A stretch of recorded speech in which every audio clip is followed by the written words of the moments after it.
Again, we've got a niche audience, but School of Wok in itself has now, 525,000 subscribers on YouTube and 45 million plus views across the channel. None of that is viral. Okay? People are genuine, engaged ambassadors of our brand. Quality of content and engagement, not worrying about whether we hit 1 million views on a video. Although we have had our failures, like we did in grocery. We got into Tesco, Sainsbury's, Waitrose within less than a year of starting that grocery project. The reason why we got into those 3 major multiples was not because we had the right product, not because we were ready, but we got in because of our brand. YouTube is the best place for a brand to grow a how-to audience for cheap. For some reason, there seems to be this massive fear of buyers. So true, mate. In the industry. Whether you make the sale to them or not, if your product doesn't trickle through, you're going to lose that money. If you've got 75,000 units sitting in a warehouse somewhere that they've told you to buy to fulfill their possible sales of 5 or 10 units per week per shop, then you need to be able to facilitate that, right? So you've got to put the investment in whatsoever. 1,200 stores, big distribution. Everyone was asking us, how the hell did you do that? That's wild. Yeah. I want to be there. And we were going, shit, why are we here? Yeah. Like, what have we done to ourselves?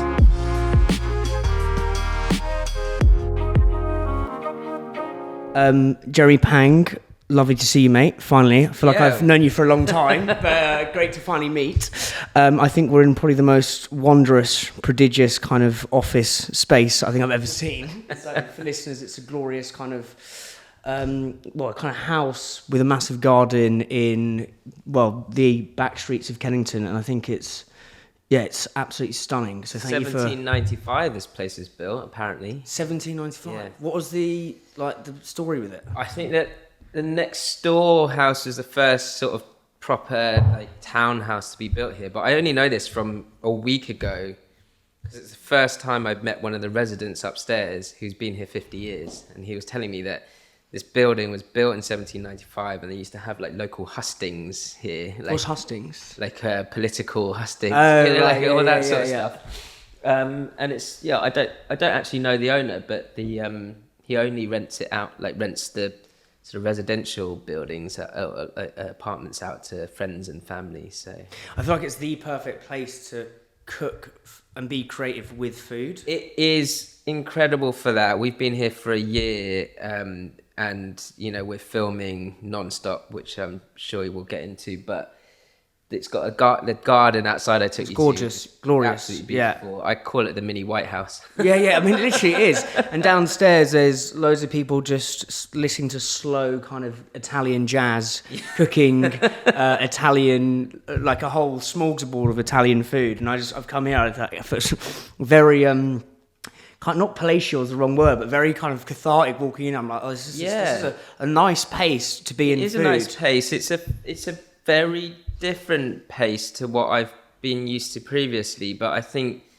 you're right. It's the space almost lends itself to creativity, which is I think a wonderful thing. And I genuinely am really happy when I step into this building. It smells of it, and I think there's so much we're going to kind of, as I said, we're super scatty, so we'll cross a lot of territory, but I think what you said there about the slow pace versus the fast pace, and obviously Challenger brand is, especially in grocery, which we're going to get onto, is traditionally fast. But having some sort of space and slowness to let kind of creativity bubble is, I think, a really beautiful thing. And I think something that all brands could really benefit from. But where I want to start with, so we're having a coffee outside. I was sort of saying to you, how did you get into the wonderful world of food? And you're saying you kind of doing Spanish and chemical engineering, as you do. When other people say it to me, I sort of still 25 5 years later. I suppose question why I did that. I suppose Spanish and chemical engineering would make you like a mean tapas cooker. Yeah, maybe maybe I can build a machine that could make the best tapas in the world whilst listening to Spanish music. I don't know. Just shitting out croquetas all day. I reckon I'd make a really good croquetas machine. That would be amazing. Shitting machine. So then you went into betting Ladbrokes. Yeah. Kind of worked your way up there. Kind of did your thing at Cordon Bleu and then went to Samsung. But then you were saying on the day you got made redundant there on the day of your dad's passing away. Yes. Sorry, your dad's burial. Yes. Yeah. And that was kind of the springboard from the moment of kind of depression to really catapult you into food. Yeah. Describe that day, like what was the colour of your mind on that day? Obviously it was hell, but so my dad actually passed away in March 2009. And so how old were you at that point, if you don't mind me asking? Somewhere in my 20s. Somewhere in your 20s. We'll go with that. 25. Yeah. At 25, and I was working for Samsung in strategic alliances. So my job at that point was essentially building bridges between Samsung and other big businesses. But we were at the height of the recession, 2009. So 2008, the 2008 sort of global recession. And then in sort of back end of, from what I remember, back in the 2008, at Samsung, we got given an ultimatum, and this was the whole of European headquarters. So I was like, my job was for them. And the ultimatum was either we get rid of all you, or we completely change the team around, and everyone has this one specific sort of reason of still being here. And that is that all of you guys from the marketing department for the whole of Europe need to work out how to make money for Samsung without spending a penny. And that was their new internal strategy. Right. And so we all kind of looked at each other and went, well, how is that even possible? But I've always been a bit like that anyway, to be honest. I quite like that. I think that really like sort of speaks out what most entrepreneurs have to do from day one. Make as much money as possible without spending while spending as little as they possibly can. Sure. And at that point, it was make money without spending anything. So, i.e., we cut all budgets. We have zero marketing budget for the whole world. But you guys can keep your jobs for now. And that's when they moved me into sort of strategic alliances, because what was interesting was when I was at Samsung the few months before that, actually my job was mainly sort of marketing assistant, basically skivvy. I would do everything, and everything and anything that a Samsung boss asked me to do. Didn't matter what level they were, whoever, if they were higher than me in Samsung, they were your boss. With you. And that's how that company works, and so I'd be, in the office until like 10:30, 11 o'clock at night, sort of arranging what type of BMW or Mercedes the Samsung boss would need for their hotel visit, their hotel when they visited the UK. Yeah. That's what I did. But then when we moved into they moved me into strategic alliances. The reason for that was that they kind of saw, even at a young age, that I had this sort of ability to be able to essentially wangle stuff for free for them. What were you wangling for free? Because I just think in a corporate environment, it's like the wangling for free is kind of the antithesis to that. But I think where I'm trying to pull out here is what you said is make as much money as you can without spending as less as you can, whatever it was. What were you wangling for free? So simple stuff would be like point of sale, for example. So if you walk into a shop, your point of sale is either your posters. Is this in like a phones for you or like what? Yeah. You might walk into a Covent warehouse or anything. You might have in like standard sort of convenience shops. It would be a poster, but in a electronic shop or a phone shop, these points of sale were like quite big sort of freestanding display units that were because it was Samsung and electronics, it might be like fully like 3D or like and or the lighting would be like beautiful, and if there was a blue light that like was on that display unit, it had to be like the perfect Samsung blue, all that sort of stuff. Those units might cost in those days best part of like anywhere between £1,500 to £3,000 for one unit. And it wasn't necessarily my job as a marketing assistant to get anything on a deal, but if I managed to do it, I would do it because it would impress my bosses. Yeah. Right. So what's the art to wangling something for free? Because I think there's lots in that. The art, without giving away all my secrets, I think the true art is working out if there are going to be any benefits to the person you're trying to get something from. Yeah. That you need to put those benefits in the forefront before thinking about yourself. I interviewed funny enough, a DJ the other week called Will Clark. He's got a podcast. He interviews loads of techno DJs, but he's also got a food page. That's right. And I love music, and I love seeing, no matter what industry it is, whether it's fucking Samsung phones or getting a deal with Sainsbury's or getting some POS away at an indie, or as you say, like a Samsung display unit. Yeah. Like the art of wangling is the art of wangling, no matter what you do in life. Yeah. And one thing he said is he wangled his way into a record label. Right. So he said, Claude von Stroke was a big record producer, Dirty Bird label. And I said, I didn't say the art of wangling, but I was like, how did you do it? He goes, well, you've got to think about what do they want? What do I want? Yeah. What's the compromise? And how do I make it seem like their idea?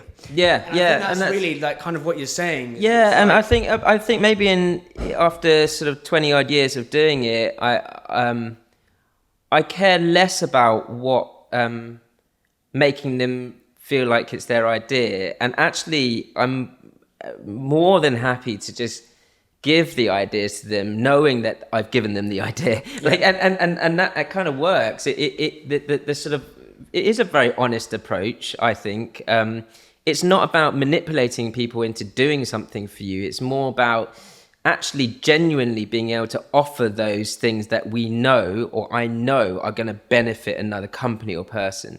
And so if I can't find at least three of those clear benefits to the receiver of that, whatever service it may be or product, then for me the conversation is not even worth starting. Like so, and that is actually being able to give them something. It's not all take. That's what I'm saying. Is that it's very much okay. I know that if I can give you these sort of 3 to 5 big benefits, then if you're willing and open to the discussion, I'd like something back. Yeah. And I suppose I think the way what Will said is making it feel like their ideas. That does seem quite surreptitious and manipulative. I don't think he means it like that. I just think if you put the 3 benefits down, like they're gonna think, well, that is my idea. And I think it's the same with. I mean, we're kind of really going all over the place here, but with buyers, I mean, I think one of the things in retail is there's 2 things I apply before basically any email we used to write, which is what's their victory speech. Right. So when you go and sit with a buyer and say you want a gondola end, like, well, what is the buyer you need to make, and the other one is make your buyer look famous. Right. You do those 2 things. The buyer wants to be famous because they want a job promotion. They want to look great. And what's their victory speech? So it's like, oh, well, I went to this brand. They were asking for this CPI. I got them to this, and they've given us an extra X in marketing spend. It's that, again, it links back to compromise. Yeah. But I think there's a real salient lesson there in terms of I didn't think we were going to swim down these channels, but in the art of challenger brands, which is what you said right at the beginning, which is make as much money as you can and spend at least as least as you can. Yeah, and I think that no matter what business you're in, it's got to be that way, because you can't, and especially for challenger brands in this grocery space, it's so. And I've listened to a few of your podcasts, and no matter how experienced someone is, it all boils down to the same thing, and that is, if you can't afford to be here, then it's not going to work. And we found that in grocery, like we could not afford to be where we were.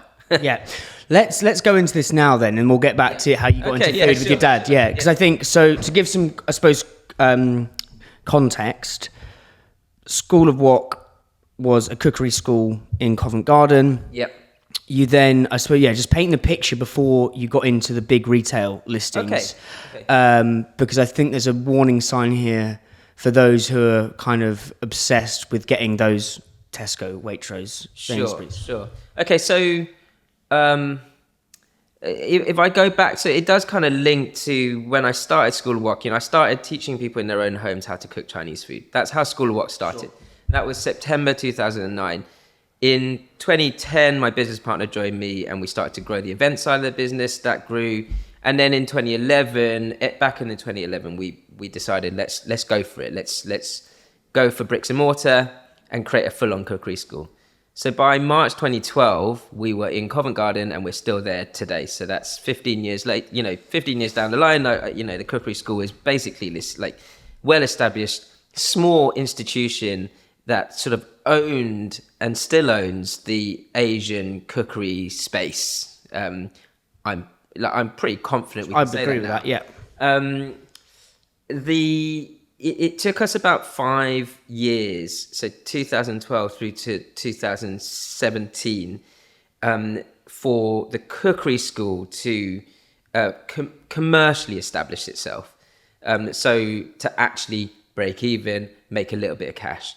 And then how did you get punters through the door?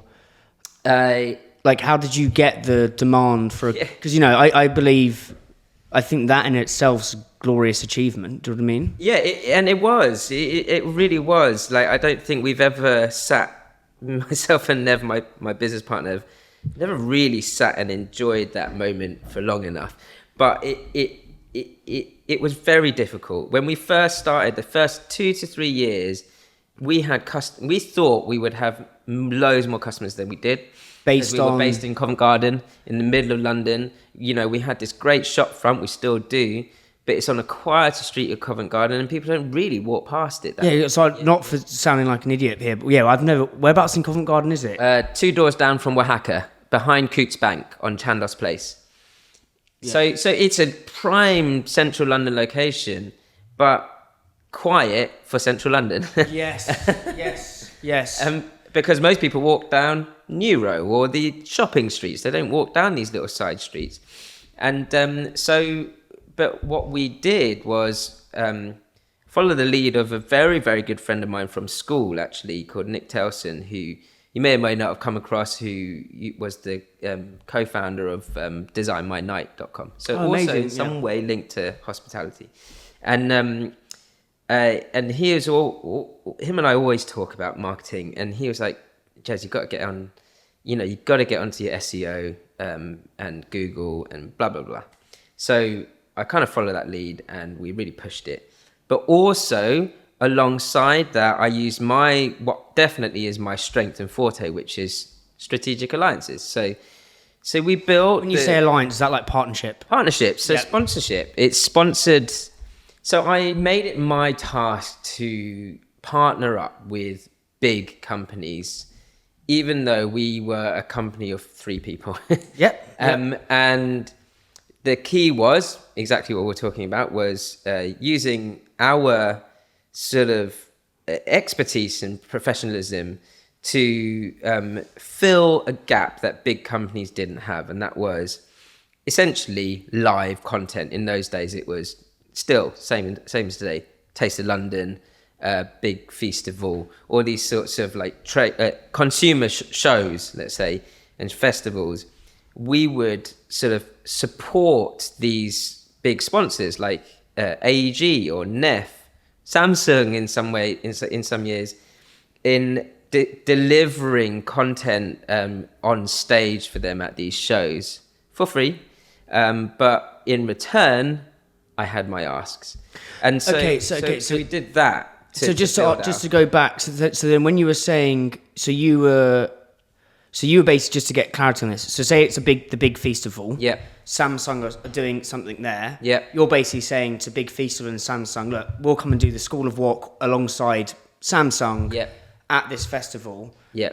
You're working for free, but Samsung are paying big festival. Samsung paid.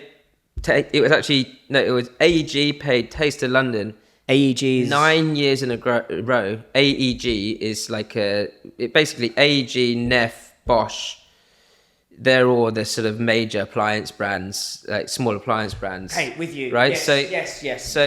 Outside of like Gaggenau and Miele, who are the more high end, I think AEG, Neff, Bosch are the more mass market high end. That's all your your cookers, pots, pans, ovens, these hobs here, Neff.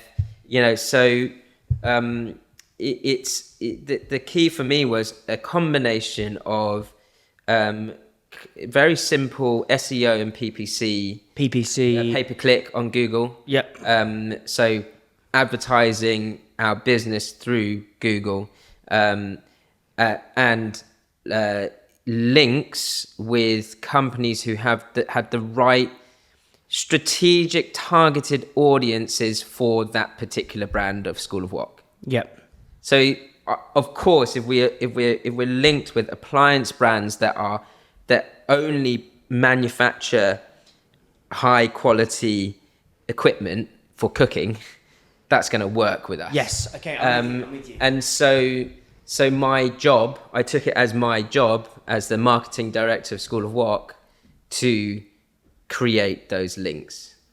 And when we have SEO and PPC like working a treat through working with the right agencies and learning about it ourselves, and then you attach, like, let's say 1 weekend's worth of Taste of London Neff or Taste of London AEG combo, suddenly you've got in 5 days, like we were teaching at those shows, we were teaching like 50 people every hour back to back for 5 days.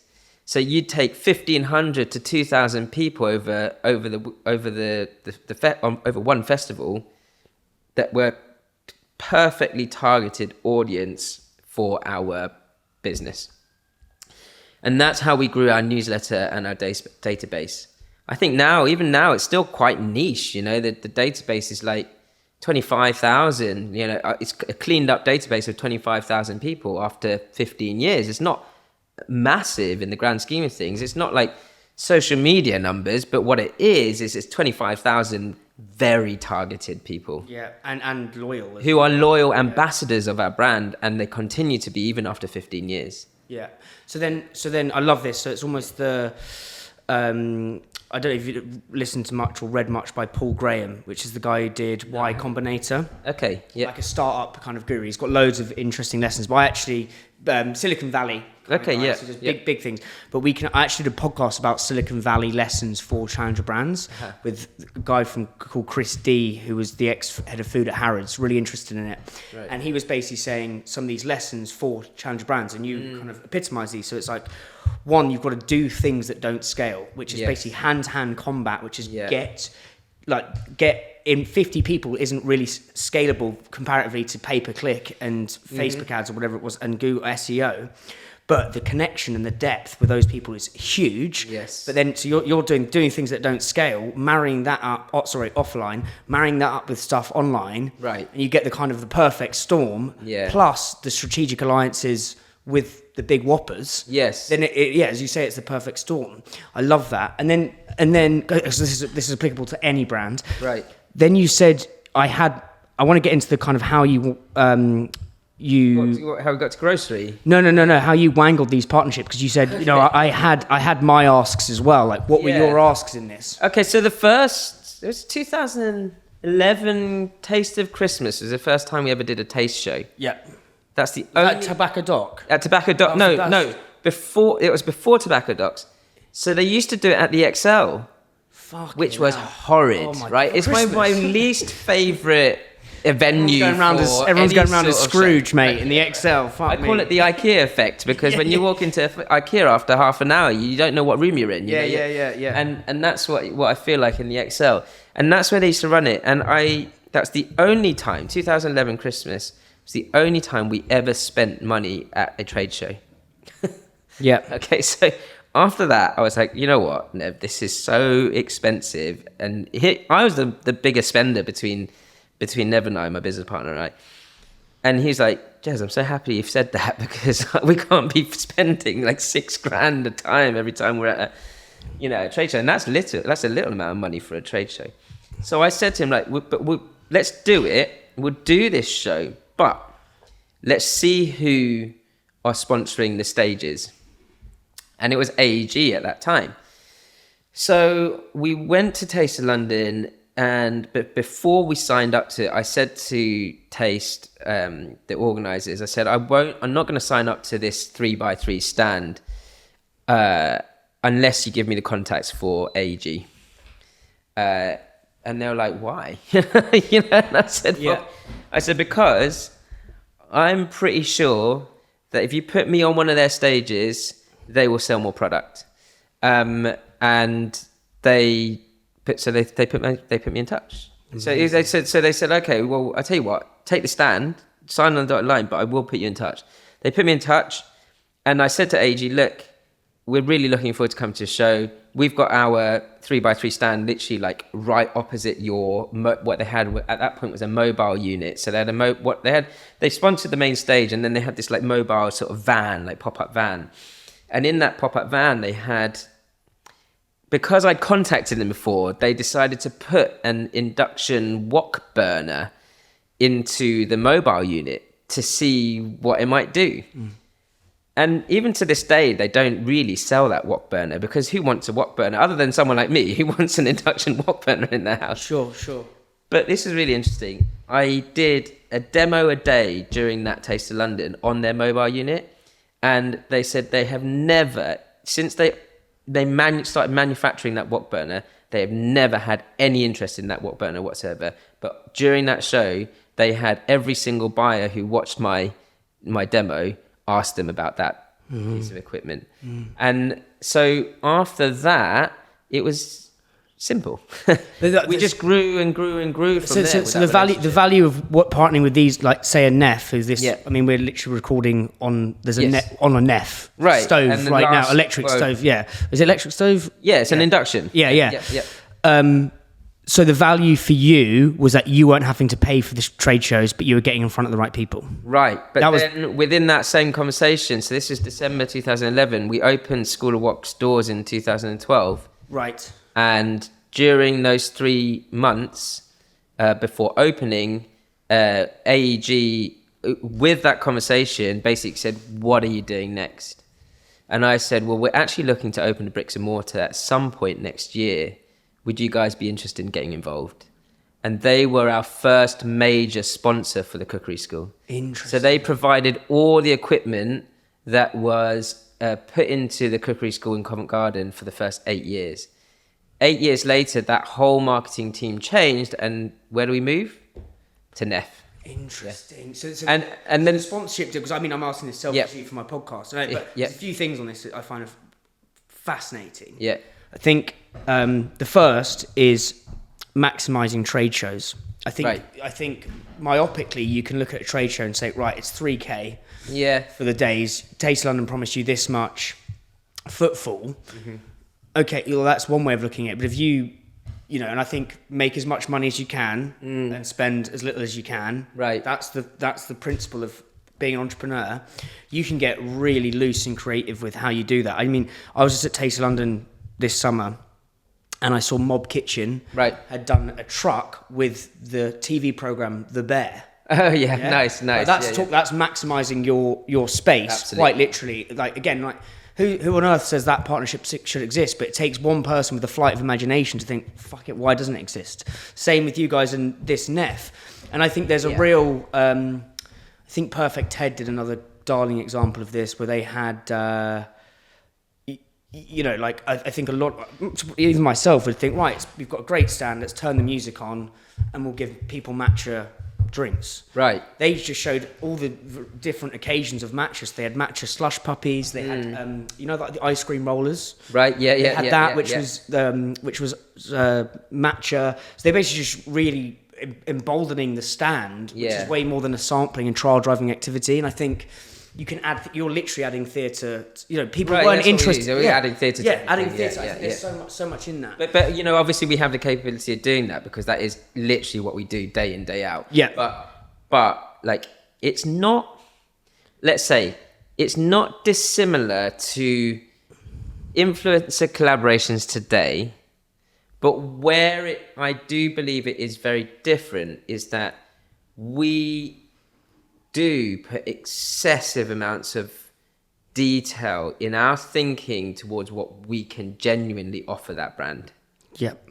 Okay, so I know I've got a very eclectic career, right? So I've got my fingers in a lot of pies, but also in a lot of different industries within this food industry. And which are on one side I'm in hospitality with the cookery school.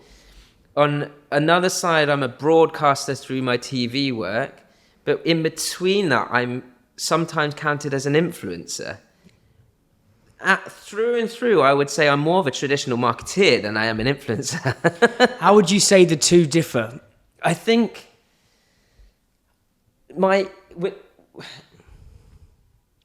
without sort of punishing the modern influencer world, like, of course, I think they differ because there is a level of depth to creative strategy within marketing that I think is very rarely talked about when it comes to influencer marketing. So the simplest influencer marketing for me is a company's got some budget. Let's say they've put 5% of their marketing budget on influencer marketing, and they've put it out to their PR agency and said, "I want the best influencers who are trending right now today in this space. Go and find them for me. Pay them £5,000, £10,000, £50,000 a shot for a video because I want them and I want their numbers." Yeah. That's what they're paying for. When I very rarely get those requests, okay? What I get is, for my personal Instagram account, is, "Jeremy, we know you are really highly respected in the industry of Asian cooking." Yeah. So we don't want to pay you money to just put stuff on your Instagram account because A, we know we're not going to get that many views from it, and B, that's not what we stand for. What we stand for is integrity in this space. So, for example, USA Rice, I did a whole load of videos for them at the beginning of last year. And it was a long conversation because that's what they came to me about. And they said, we're tiny, like no one knows who we are. We're just we're an association, big in some ways, but tiny in other ways. And we're here to talk about rice that comes from the one particular country. What we want to know is why this rice, not it's just good, but how to use this stuff. We want to hear the education of it. And we know that our audience need to be educated about it. And so what is it that you can do to help me do that? That's the question, Yeah.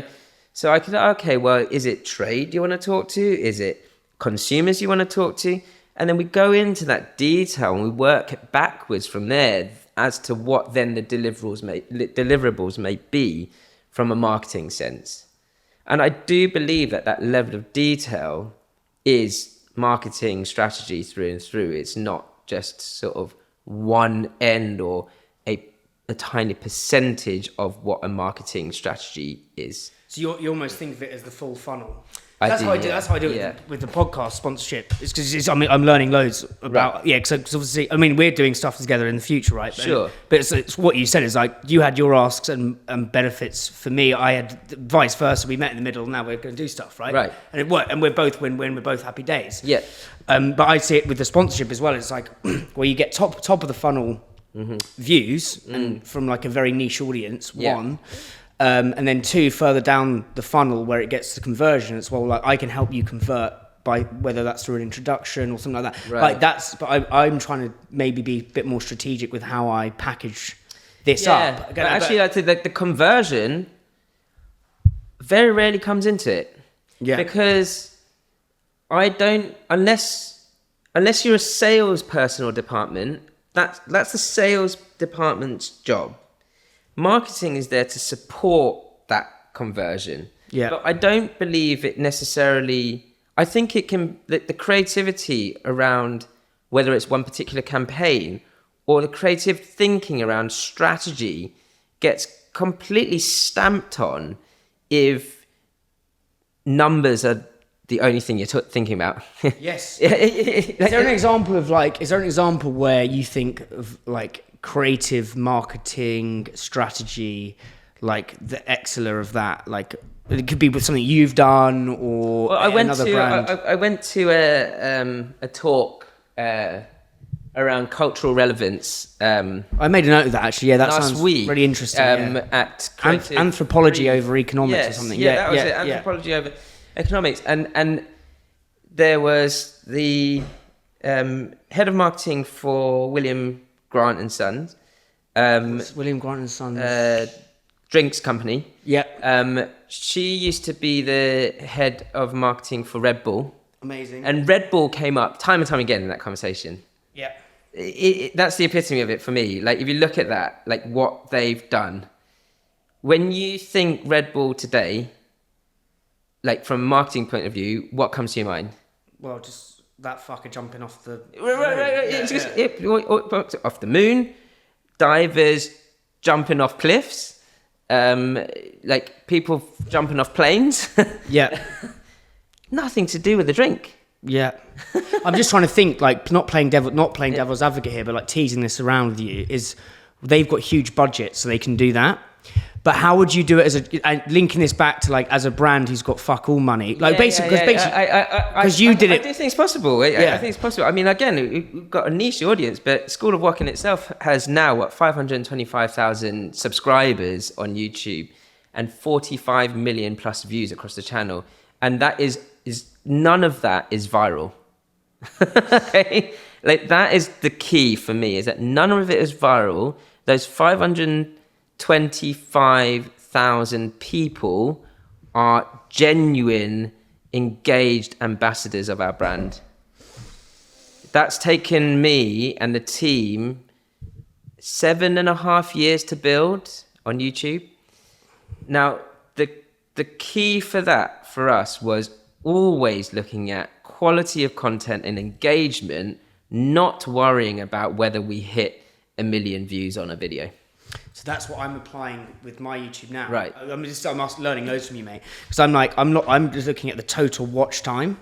Right. Because the views may be fuck all, right? I may get 70 views on a video, but if that video has got, that podcast, I should say, you know, I don't know what the numbers are, but say there's like 15 hours worth of views. Mm-hmm. That means whoever has watched it has stuck around, and they're a diehard fan.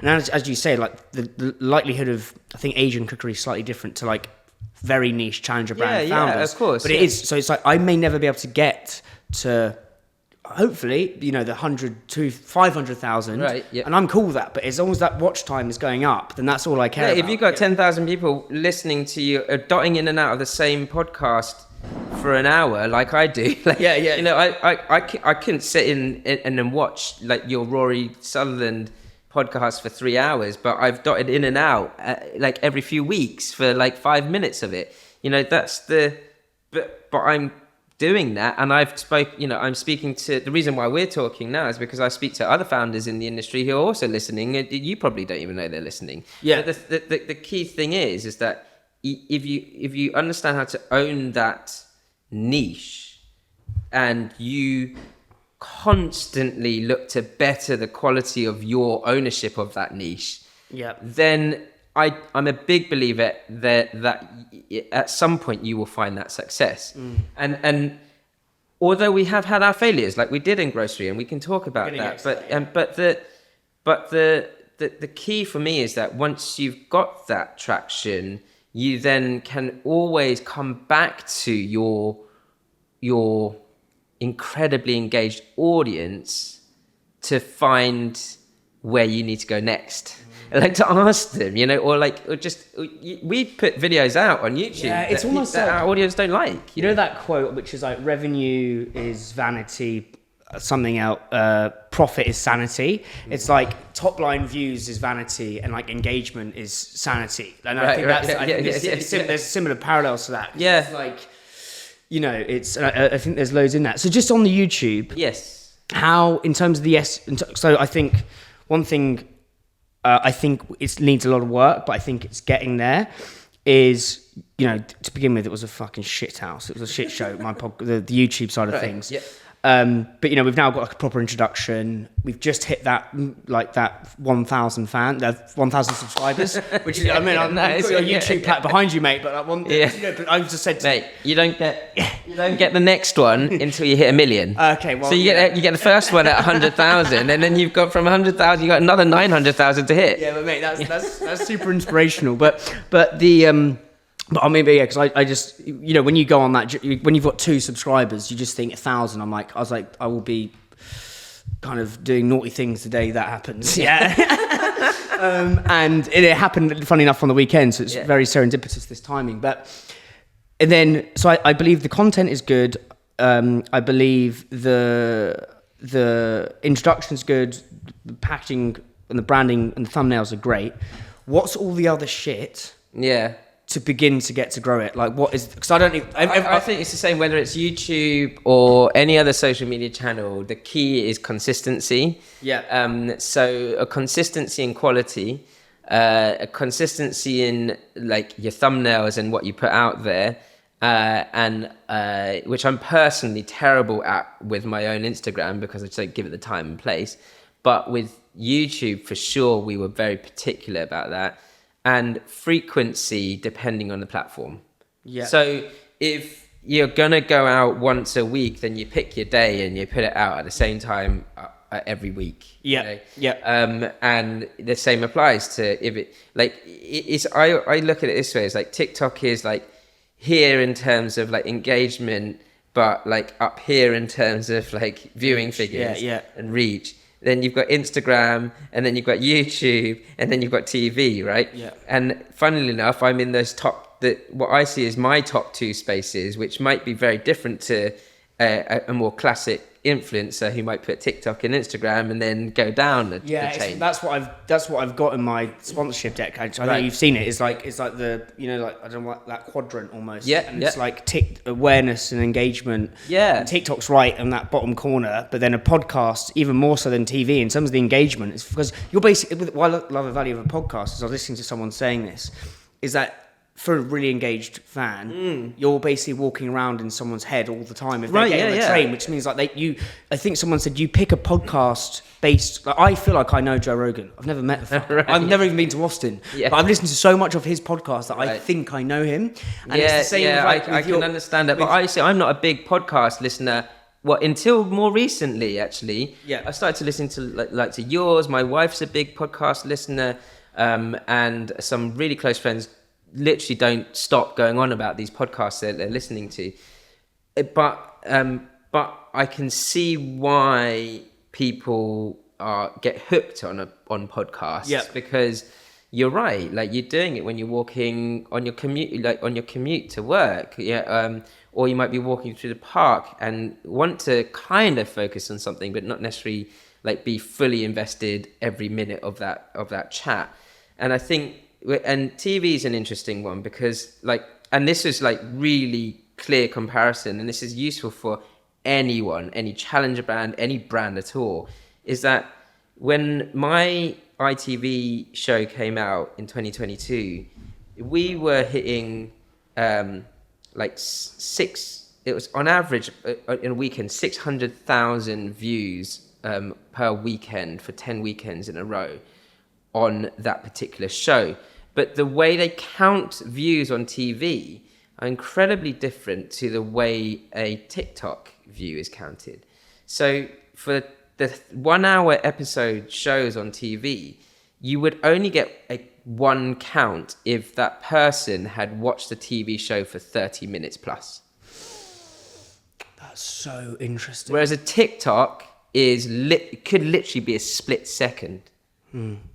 Right? What are you going to learn about any person or brand in that split second versus 30 minutes? Yeah.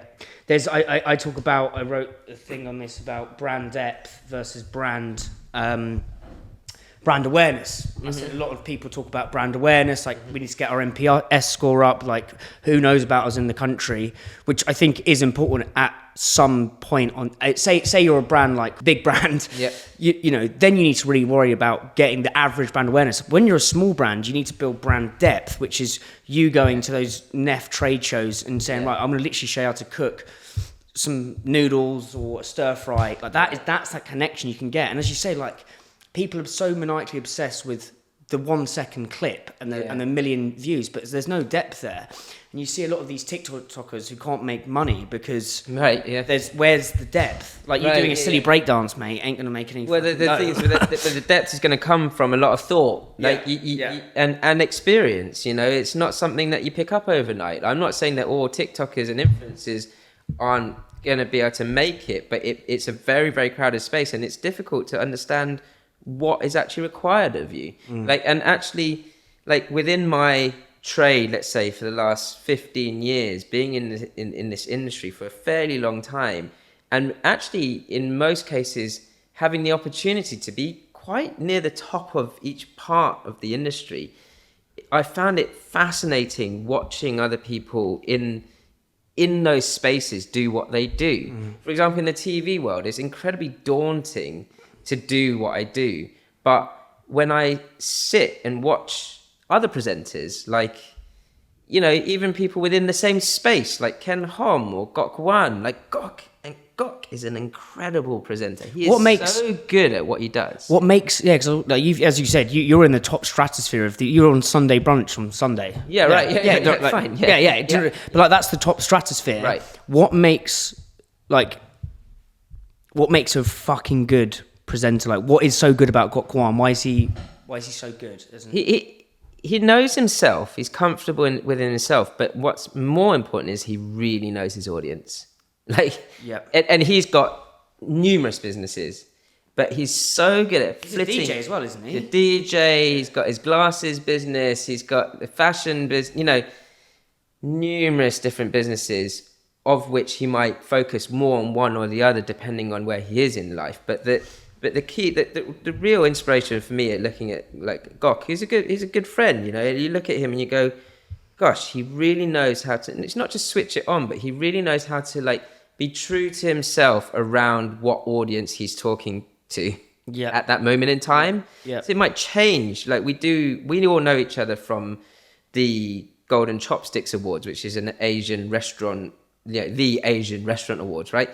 And between us, you know, I'm on the judging panel with, you know, Ken Hom, Fuchsia Dunlop, all the like sort of, you know, I call it the Knights of the Chinese Food Round Table sort of thing. You know, it's like, okay, we're there, we congregate once a year. And we're there, we're comfortable having chats with each other around what each other are doing or whatever. But like Gok presents those awards and he literally owns that room. You know, but he makes everyone in the room feel included. How? In your opinion? I think it's just a genuine warmth. Like, so it's like, it's an awards ceremony, but there's no pretense. Yeah. We're there, we all know we're there to have a big party and celebrate the industry. And so that's therefore what his job is to make sure that we all celebrate it, right? It's, even though has to be the loudmouth in the room, he's there waiting for someone from one of the tables to jump up and dance with him. You know, that's one of the beauties of like watching people present like that. I'm not that type of character. I'm not, but I know that naturally I'm lucky enough to be good at presenting what I present. But if, I've had in the past, opportunities to do shows like Dancing on Ice, but I've said no because it's not me, so like it's, and that then like trickles down into everything you do in business, no matter what. Like, so we failed in grocery, but when we went into where we did succeed in grocery was we stayed true to ourselves. Grocery for you, from playing it back, was like the opportunity to go on Dancing on Ice. Like, it sounds fucking great, massive viewership. Yeah. But then actually you're like Bambi on Ice when you get into the grocery stratosphere. Yeah. And that's a great summary, mate, because it really we got into Tesco, Sainsbury's, Waitrose within less than a year of starting that grocery project. The reason why we got into those three major multiples was not because we had the right product and also not because we were ready, but we got in because of our brand. Yeah, so this is we're gonna get there, but all this context building is super important. So you've got people to the School of Wok. You've now grown the audience on YouTube. Yeah. That business, the School of Wok, is a healthy business at this stage. Yeah. Because what is the step 1, 2, 3 to grocery? Like, what's the product? Who calls you first? Sure. What was? Imagine it's like, I can imagine Sainsbury's being like, "Yeah, look, come on, fucking Dancing on Ice." Right, and you're like, get your glistening top on, getting ready to the razzle dazzle. Yeah, in those days, I probably would have said yes. Look, 2016, 17, I'd say, Nev and I were at a stage where we pretty much had maybe 1 to 2 years of like, hey, this is going really well with the cookery school, just the cookery school. Yeah. And our classes are, I think at that stage were maybe 60, 70% capacity. It was getting busy. And we sort of thought about it, and let's say we were having our first business marriage 7-year itch. So it was like, do we just carry on as we are? Or are we hungry for more? Yeah. Bang on your podcast there. And we both agreed that we wanted more. The reason why we wanted more was because... Why was more grocery versus more cookery schools? So no, it was a conversation of what is more for School of Wok? Yeah. Do we open more cookery schools? Or do we do something completely different that we feel is more scalable from that may well at some point give us some sort of exit? Okay, which when I started School of Wok, I had no inkling that it would A, get as big as it has, and B, I would ever even think of selling it, because I thought I might just start a cookery thing that would be in people's homes for a few years, and I might make a little wage for myself. That's what I really thought. But once I'd realised the sort of opportunity that just the name itself has given us, School of Wok. Like, is it based on School of Rock? Or? Well, yeah, it comes from that. Yeah, amazing. It says what it does on its tin, good name. And it's got and there's a pun to it. So it's like, okay, great. This is like Romeo perfect, in. Right? Yeah. I'll never come up with a better business name, right? Yeah, my editor. We brought a new editor on for the podcast, and I said, we're doing this. I said, check out this channel, School of Wok. He's like, dude, that's the best name I've ever heard. Right, yeah, and it is, and it's great, and it works, and so we thought, okay, look, we've got to push this, we've got to make it work, and if we're going to do it, it's all about the brand. And so how do we think we're going to grow the brand? And we decided YouTube was the right way, because YouTube is the best place for a brand to do it, like to grow an audience, to grow a how-to audience for cheap. Because people go onto YouTube wanting to learn something. That's really why people go there. So we did that, and then once we did that and we started to see that working, then we were like, okay, this could be a lot bigger than what it is now. We still think that. We still think that School of Wok has this opportunity to be huge, absolutely huge. At the moment, it's pretty much scaled that back down to one little cookery school in central London in a road that no one knows and a YouTube channel, really. Yeah. And we have our wok range, and that goes well, but it's had its ups and downs, and currently going through a bit of a slump. So you look at that and you go, okay, what is it that's going to grow? And then that's the point when I went back to my group of, or my peers, looking at my links and my network, and went, who is it? Who do I know from the past that knows this industry? And that's when Max Reese joined us.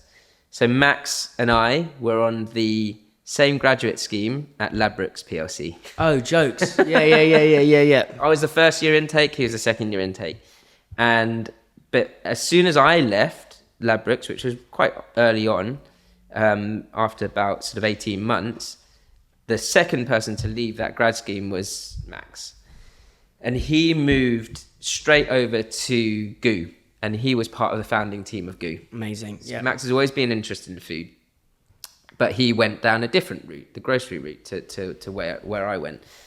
And him and I kind of followed each other's paths for the first few years of me starting School of Wok. And then as he moved into Metcalfe Skinny Popcorn, and he ended up being the MD of Metcalfe's before they sold to Kettle, him and I started talking. So he then said, Jez, I think you guys would make an amazing mark in grocery. Can I convince you? And then I put it to Nev, and Nev has always been wanting to do something like that anyway, because he always thought things like how Wok Clock and, all those sort of fun little educational terms that we'd brought up, and trademarked with School of Wok, within the School of Wok branding. He was like, we've got to be able to make something more commercially viable and scalable with this brand. And then we put our heads together and we thought, you know what, like Max, maybe you're right. Maybe so did Max come in as like a partner, or? So Max bought in small percentage, and then we, and at that point he hadn't started the curators yet. So if you don't know, like the curators, like obviously now. I know Ed very well. Ed's great, and the two of them, I met Ed even before we started, sort of Max brought in with School of Wok.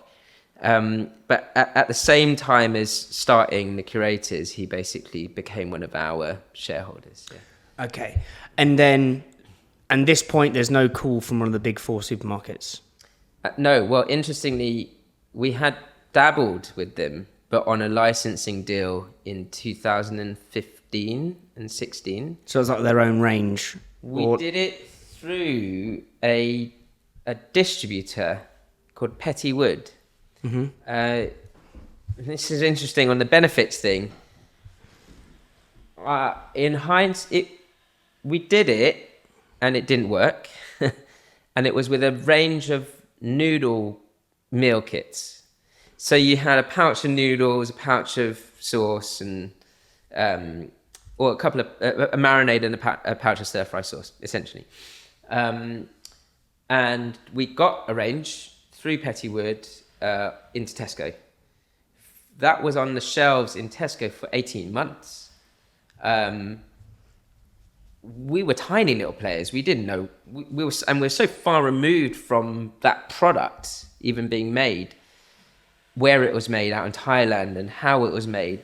We had no clue how to play in that space whatsoever. Which is why when Max and I and Nev started talking about this grocery, sort of doing it in-house and growing a grocery brand properly, we thought, yeah, okay, you know what, this time round we should take it in-house and do it like any other challenger brand. But you haven't raised money at this point, you're funding it through the cookery school. We raised a bit of cash with personal investors like Max and Ben Marston, one of our other shareholder. But outside of that, since that day, we've not taken any other cash in. Cool. And then what were the SKUs you created? How many? So we created this. So within 6 months of us starting, are you okay with that? Yeah, I don't think it's... Yeah, it'll be fine. Yeah. Within 6 months of us starting the Close to that. School of Wok grocery project, we Tesco were interested. Yeah. At that point, we knew we were going to create some stir fry kits,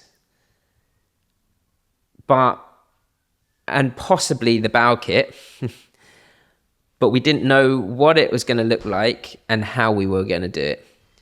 Tesco came in really early on, way too early in hindsight. And they basically said, we love your brand so much. We want product from you. What does it look like? We didn't have any prototypes, anything. And we said, okay, give us some time. We'll bring you some product to have a look at. They said, okay, we'll give you some time, but not much. Yeah. And I think from memory, we had about 6 weeks to come up with some product that we would sell to Tesco for them to put on shelf. At that point, we had consultants, some sales consultants Inventor Brand, helping us with the sales, like sort of building this strategy, this sales strategy for grocery. And they were, I think part of the sort of hard learning for me was that for some reason, there seems to be this massive fear of buyers. So true, mate. in the industry. And even today, I cannot see why.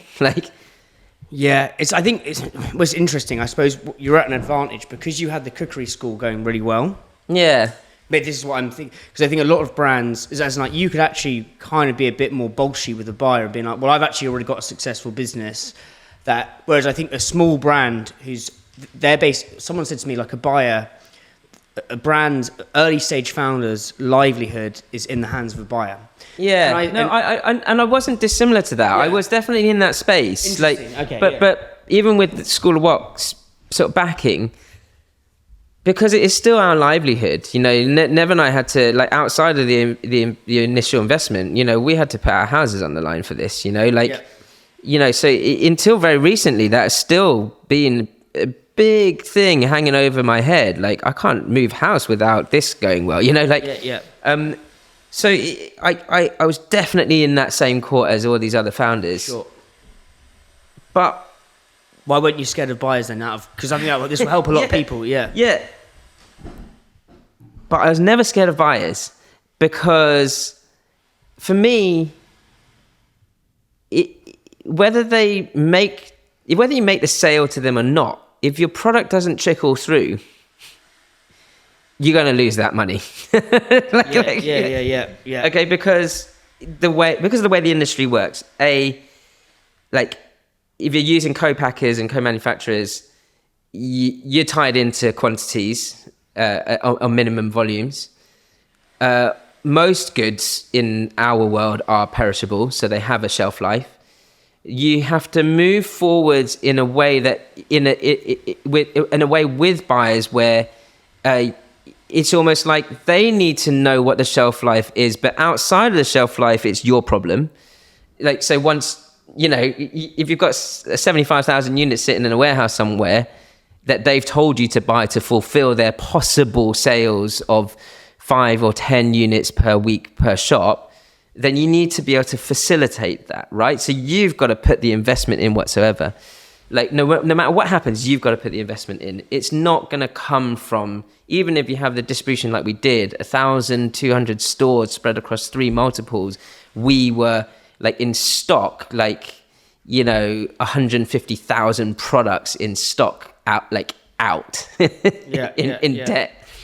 So you look at it that way and you go, right, what if I'm to look back at it and do it again, like, why did we take on the industry's fear of buyers? I'm not saying I wasn't scared of buyers at that point in time, but if I had the choice, I wouldn't take on the industry's narrative of these buyers are the be all and end all of whatever you must do. Like, and that's how we were almost trained into this industry for the first year of being in the industry, to be able to fulfill the ask of the biggest multiple. That was our biggest mistake in 2018, was that Tesco said, this is amazing, you guys are amazing, you guys are going to easily hit minimum of 3 units per shop per week and spread across the... What was the product, sorry, at this point? 3 stir-fry kits and 3 stir-fry kits and 1 bao kit flavour. Yeah. So make your own bao bun kits. Is the meat in that, or is it like... No, you had a sachet of like quick rise flour, a pickling salt, and a marinade and a stir-fry sauce. Yeah. All for £3.50. And also, I suppose bao back in 2018. I mean, now bao's on a lot of menus. Yes. But like then, it was a very new avant-garde. Itsy Grocery brought their frozen baos out a year after we brought out make your own bao bun kits out. Yeah. So and M&S and all the supermarkets brought their frozen versions out of like ready-made dim sum or baos. Yeah. A year after that. Yeah. So I'd like to think that actually, and I'm pretty sure we were the instigators of that type of product in a supermarket, in the Western supermarket. Sure. But what we didn't have was the deep enough pockets to be able to transition ourselves quickly to compete with the likes of Itsu and M&S. Yeah. So and also from a product perspective, we knew that very quickly, within a year or so, we knew that we had the wrong product on the market. We got sort of blinded into the meal kit space, where actually in meal kits it's incredibly hard to make any margin here. How come? Well, because you can go think that each product had 3 or 4 different packs inside. So it's the packaging where the money costs. A carton box. Yeah, so what I'm trying to work out is because is it the... Of which there were different formats of ingredients inside each one of those pouches. Yeah. So if there's a flour bag and a sauce bag, you need a different machine for a flour bag versus a sauce bag. Yes. Yeah. That's what I'm saying. So it's basically the packaging that costs the cereal. That's what adds it all up. Yeah. And I suppose you need it for it to stand out on shelf. You need it in a specific format. Right. So I don't know if anyone's tried to put like almost like a recipe box in like almost like a tube. Yeah. You just put it in one thing, but you know what I mean. But you still need to. They did. In the end, I think M&S started doing that with the tubes, or not a tube, like a cylinder. Yeah. But or you might get those little Knorr like stock tubes in like a cylinder of the same size packed sauces, and they've obviously done they've got all the money and the know-how and the expertise to be able to create those packs straight off the bat. But for us as a tiny little challenge brand and a small company, we didn't know that. We were just creating stuff. We'll go, oh, okay, well, what if the pack looked like this, or what if the pack looked like that? But what we don't know is when you make 150,000 of them, that each one of them is going to squash the other pack, and then they're going to have 50% yield. I mean, we were like at the start of doing the Tesco job, I think the first order was 12,000 packs. 12,000 packs. But what that really was 48,000 separate packages that went into 12,000 boxes. Right. Right. Yeah. Of which we had to convince a co-manufacturer to produce this stuff specific to the recipes that we developed. Yeah. So it's getting complicated before you've even jumped in. It was mightily complicated. In the end, those 12,000 packs, the first ones that went to Tesco, this is fascinating, like in hindsight, incredibly stressful when we're in it. It was like I never know, I would call it our pickling weekend sort of thing, but we basically had one factory doing all of the like packing of the flour and pickling salts, another factory in, I remember at that time, Holland, in Netherlands, producing the sauce pots. Those sauce pots were being sent to the factory in Kent, who were making up the flour sachets and the pickling salts. They agreed with us that they would invest in the machinery for this powder packing, like these sachets. But so they invested in it, but what they didn't do was invest in the training of that machine.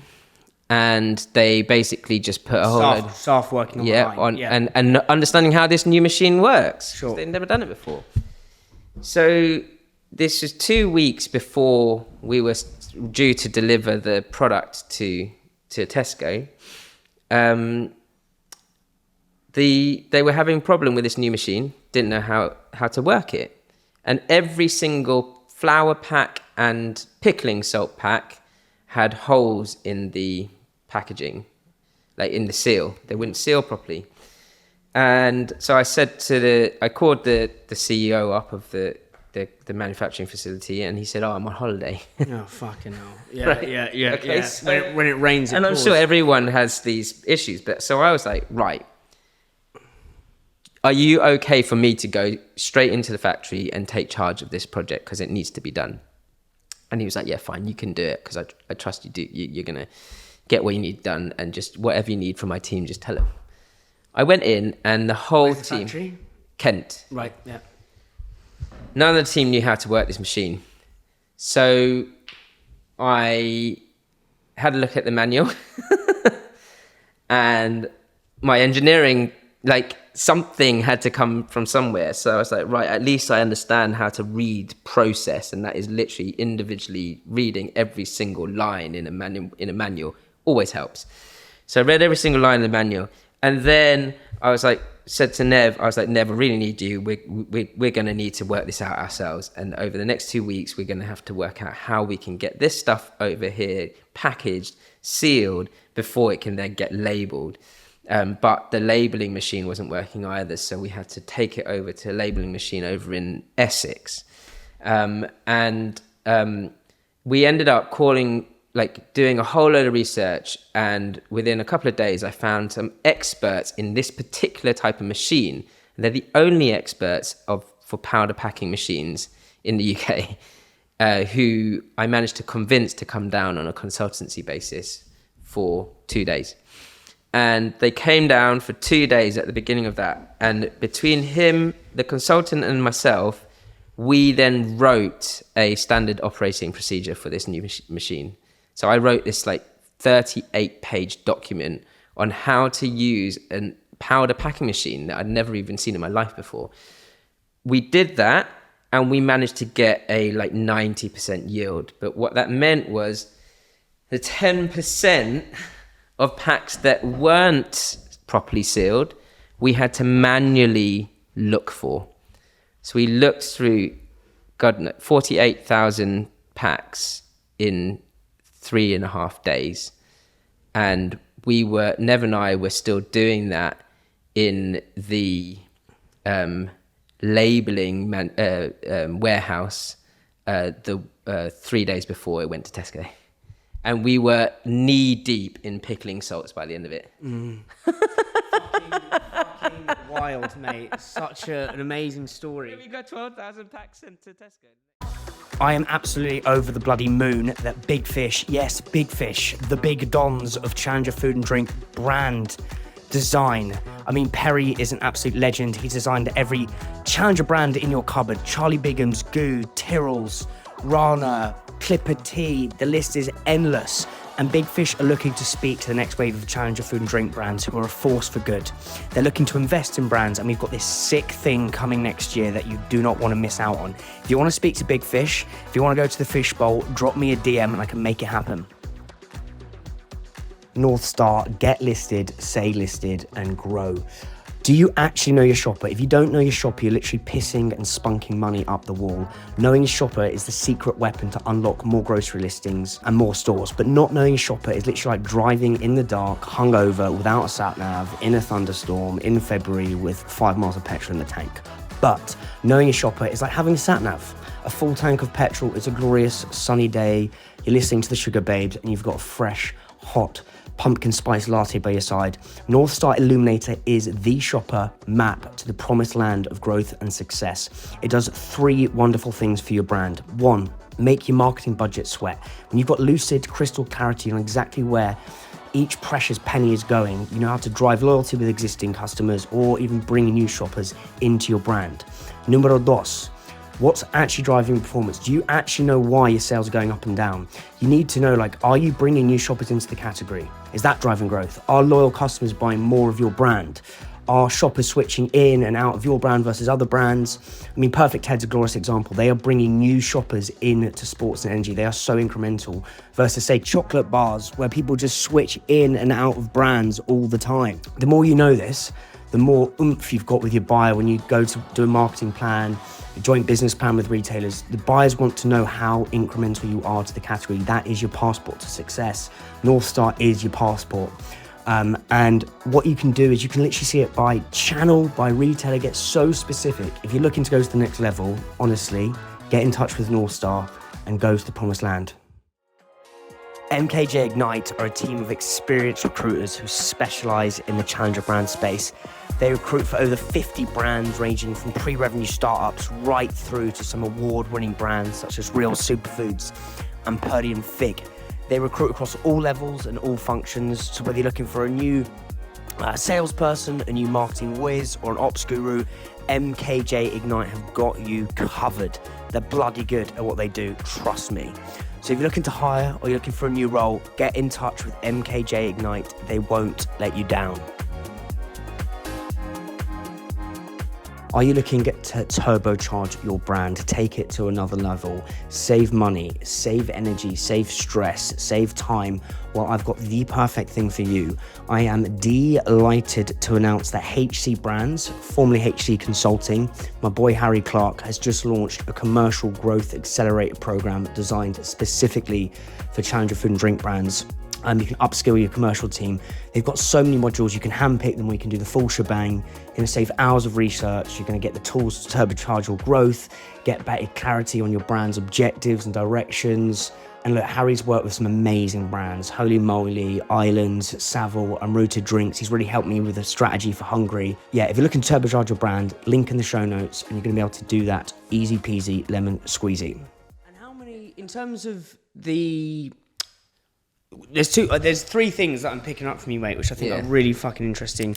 So one, and this is, Julian Metcalf has this ability, and I think you have it as well, is to hold simplicity in complexity. It's a paradox, but like, right, yeah. I think it may be your engineering background, but like, as you've talked about being in media, influencer, cookery school, hospitality, at one point, grocery range, incredibly complex things, but you can see simplicity in it. Same thing, like I don't follow any instructions. Like I've got like I get that from you, man. Yeah. I'm just like, I'll fucking figure out a way to do it. Like, yeah. but I just sometimes I don't know what it is, but like, right.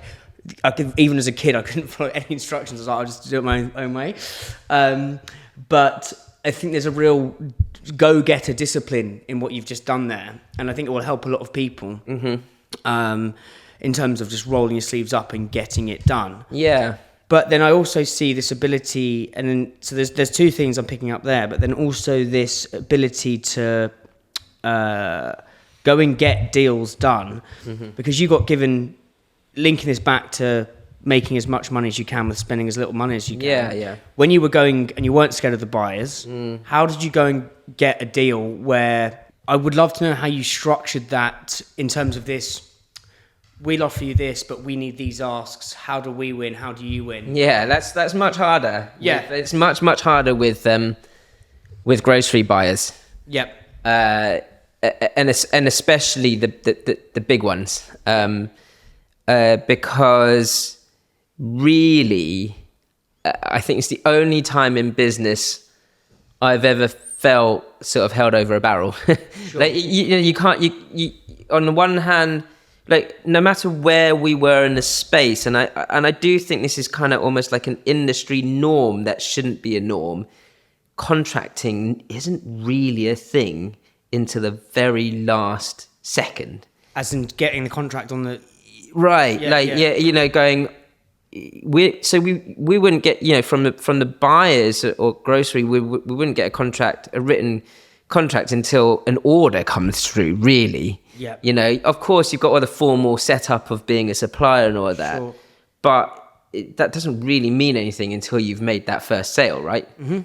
And then on the other side, where especially if you're co-manufacturing or co-packing even, or anything like that, as a small supplier or as a small buyer of in a tiny company doing really small orders, we struggled to get anything from our manufacturers that said, this is what we're going to do for you. Yeah. So then sort of going back to your sort of question on like how we could ask for something from the buyers, it was very one way. It wasn't, it was very much like, you need to give us this. But they promised you the 1,000 stores, right? So this is Tesco at this stage. So Tesco, I think they started at like maybe 350 stores, which soon became all of the the extras, the big ones. Yeah. Because obviously our product was ambient aisle, not world foods. It was mainstream world foods. That's what they called it at that point. Yeah. So it wasn't the world foods brands. We were next to the Blue Dragons and the Sharwoods of the world. Yeah. Okay. Yeah. Which again was weird for a non-existent, for a challenger brand that didn't exist the day before, to then have a listing in 350 stores next to the biggest players in the industry. At that time, that wasn't really the done thing. Yeah. I'm just trying to go. If we go back, as I say, to 2018, to kind of try and empathise with your position. It's like, in terms of the dancing on ice analogy, right? Yeah. So it's like they've promised you X number of stores, which is fucking loads. Yeah. You're on the cusp. As I say, now Bao's pretty ubiquitous. Right. Back then it wasn't. So it's a very innovative product. No. You've built a strong brand. Yeah. Like, it seems like you're going to kind of go out and ice skate and do loads of fucking 12s and shit like that. But then what actually happened once you've gone onto the ice or gone into store, which has forced you to like be, as I said, like Bambi. So one is positioning next to a massive Whopper brand. Yeah. What else went wrong? And what else went wrong? Yeah. Because then you've gone, so just again for context, so you've got what are the other stores? Right. Okay. So we went to 350 Tesco stores. Very quickly after that, Waitrose wanted a piece of it. Right. So Waitrose obviously, like, for Tesco, and also our salespeople were doing the right job, and that is trying to get us into stores, right? Yeah. And so, you'd hired a team at this point? We hired an external team, right? Right. Yeah. Sales team. So we had an account manager who was dealing with all the buyers, and that account manager, in essence, actually going back a little, the account manager is probably more fearful of the buyers than I was, but we let her lead it. So it's like, okay, lead. You know what you're doing. We haven't got a clue. Like, we really didn't have a clue. Yeah. So we were following that lead, and she said, Waitrose is keen. I was like, okay, let's bend over backwards for Waitrose. What we learned with Waitrose was that even though, let's say from a consumer perspective, they're seen as the sort of almost ultimate like supermarket, like that really cares for the small supplier or whatever. Actually, where they were the most hardball, like, they wanted. Is that because you were in Tesco before? Do you reckon? I think that's just the way they are. Like, from my experience, it's all about what the margin is. It's all about your. They have a base margin which they'll agree with you. I think ours is like 41%, but with a guaranteed annual spend on marketing of like something like 25 grand a year. Yeah. For a tiny company, that's a lot of money. Yeah. Obviously, in comparison to Blue Dragon, it's not, okay? But you put, like, so that it ended up being like 46% margin for Waitrose, whereas we're on a 39 or 40% margin with Tesco. And what margin were you making on that product? Ballpark. 28. Yeah.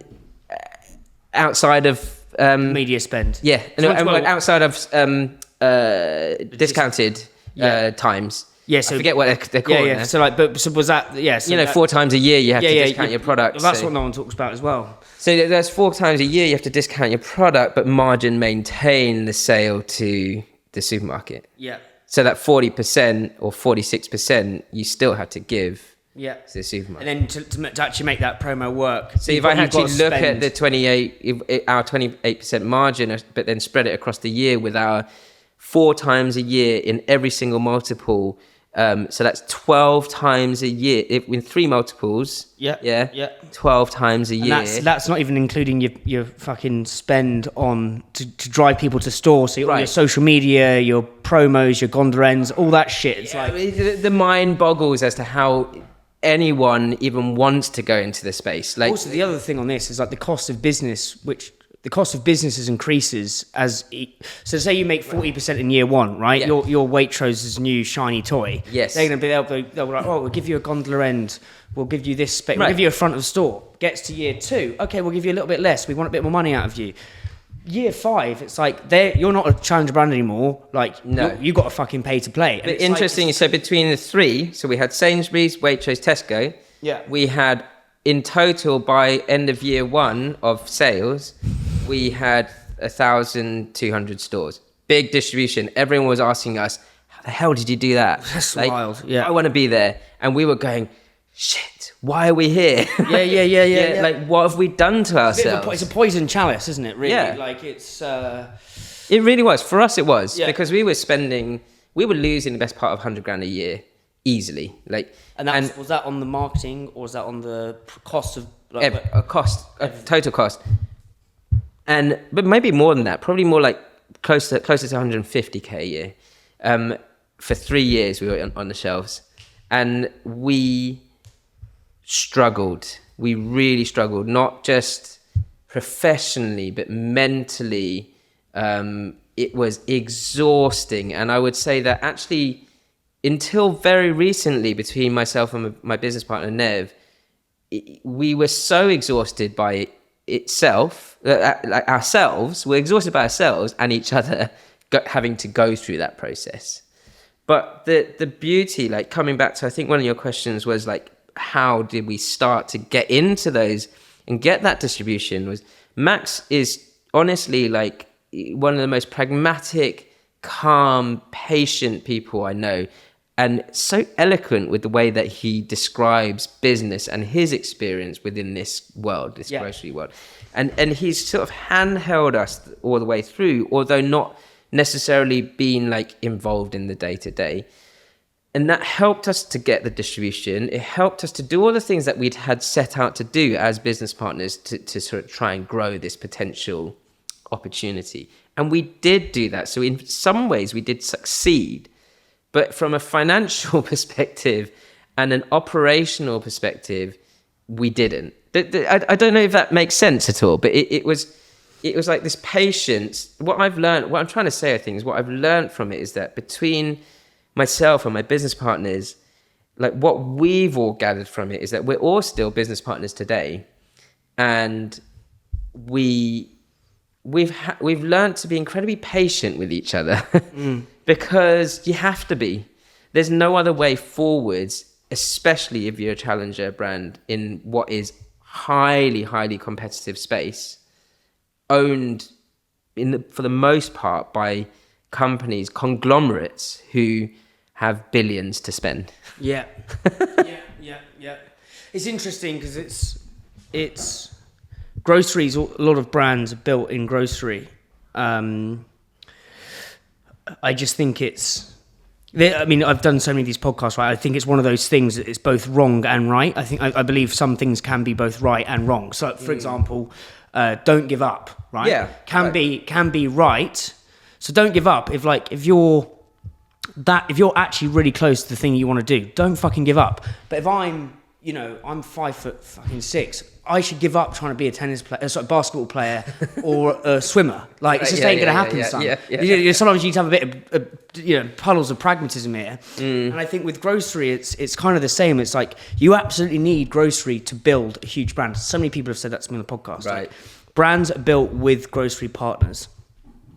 But then someone like Ben Branson, who built Seedlip, says, I don't want to build a business based on four big players that I kind of have no control in. Yeah. And I think ultimately the nuance is in the middle. It's like, well, maybe don't give School of Wok 1,000 stars off the boot. Maybe give them, and this is one that I don't understand why retailers don't do this. Maybe give them, like Innocent started with 20 stores. Right. Let them walk. Yeah. Let them get back to the ice skating analogy. Let them fucking have a little go on the mini go round. Yeah, you're right. And then let them go. Yeah. And then I think everyone who says you can't build a brand unless you're in grocery. Well, most of these people have built brands for a long time. So they've been in it for 8, 9, 10 years, and they've got the muscle to throw at grocery. Right. Whereas Yeah. You're literally like Bambi on ice if you're going into 1,000 stores off the jump. Yeah, and you're right, and with that analogy, we're Bambi on ice, and we were trying to do our twirls, but we pretty much fell down at the first hurdle. And what was the and broke our backs over it, Sure.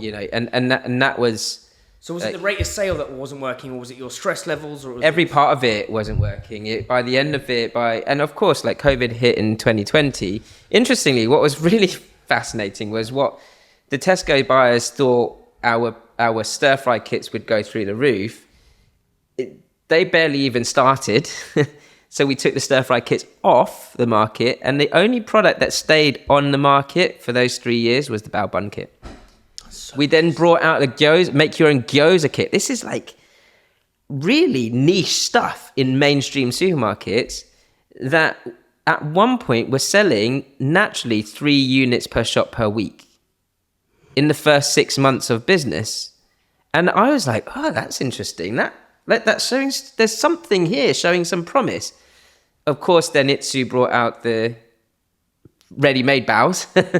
In frozen, and then from there, yes, yeah, I think Itsu is a. I mean, I've interviewed Julian. Like his thinking's he's a genius, and I think it kind of goes back to what we were saying before we hit record. Unfortunately, in a lot of categories, there can only be 1 to 2 to 3 winners, and if you're up against someone it's like having me, a slight porker doing 100 meters versus fucking Usain Bolt. Yeah. Only one person's going to win that. Yeah, right? I mean, I watched it. Got the muscle and the Yeah. steroids, and they're willing to go at it. And I think, do you think retrospect's a wonderful thing? But do you think if you'd gone into so it wasn't a kit, it was like a School of Wok gyoza. I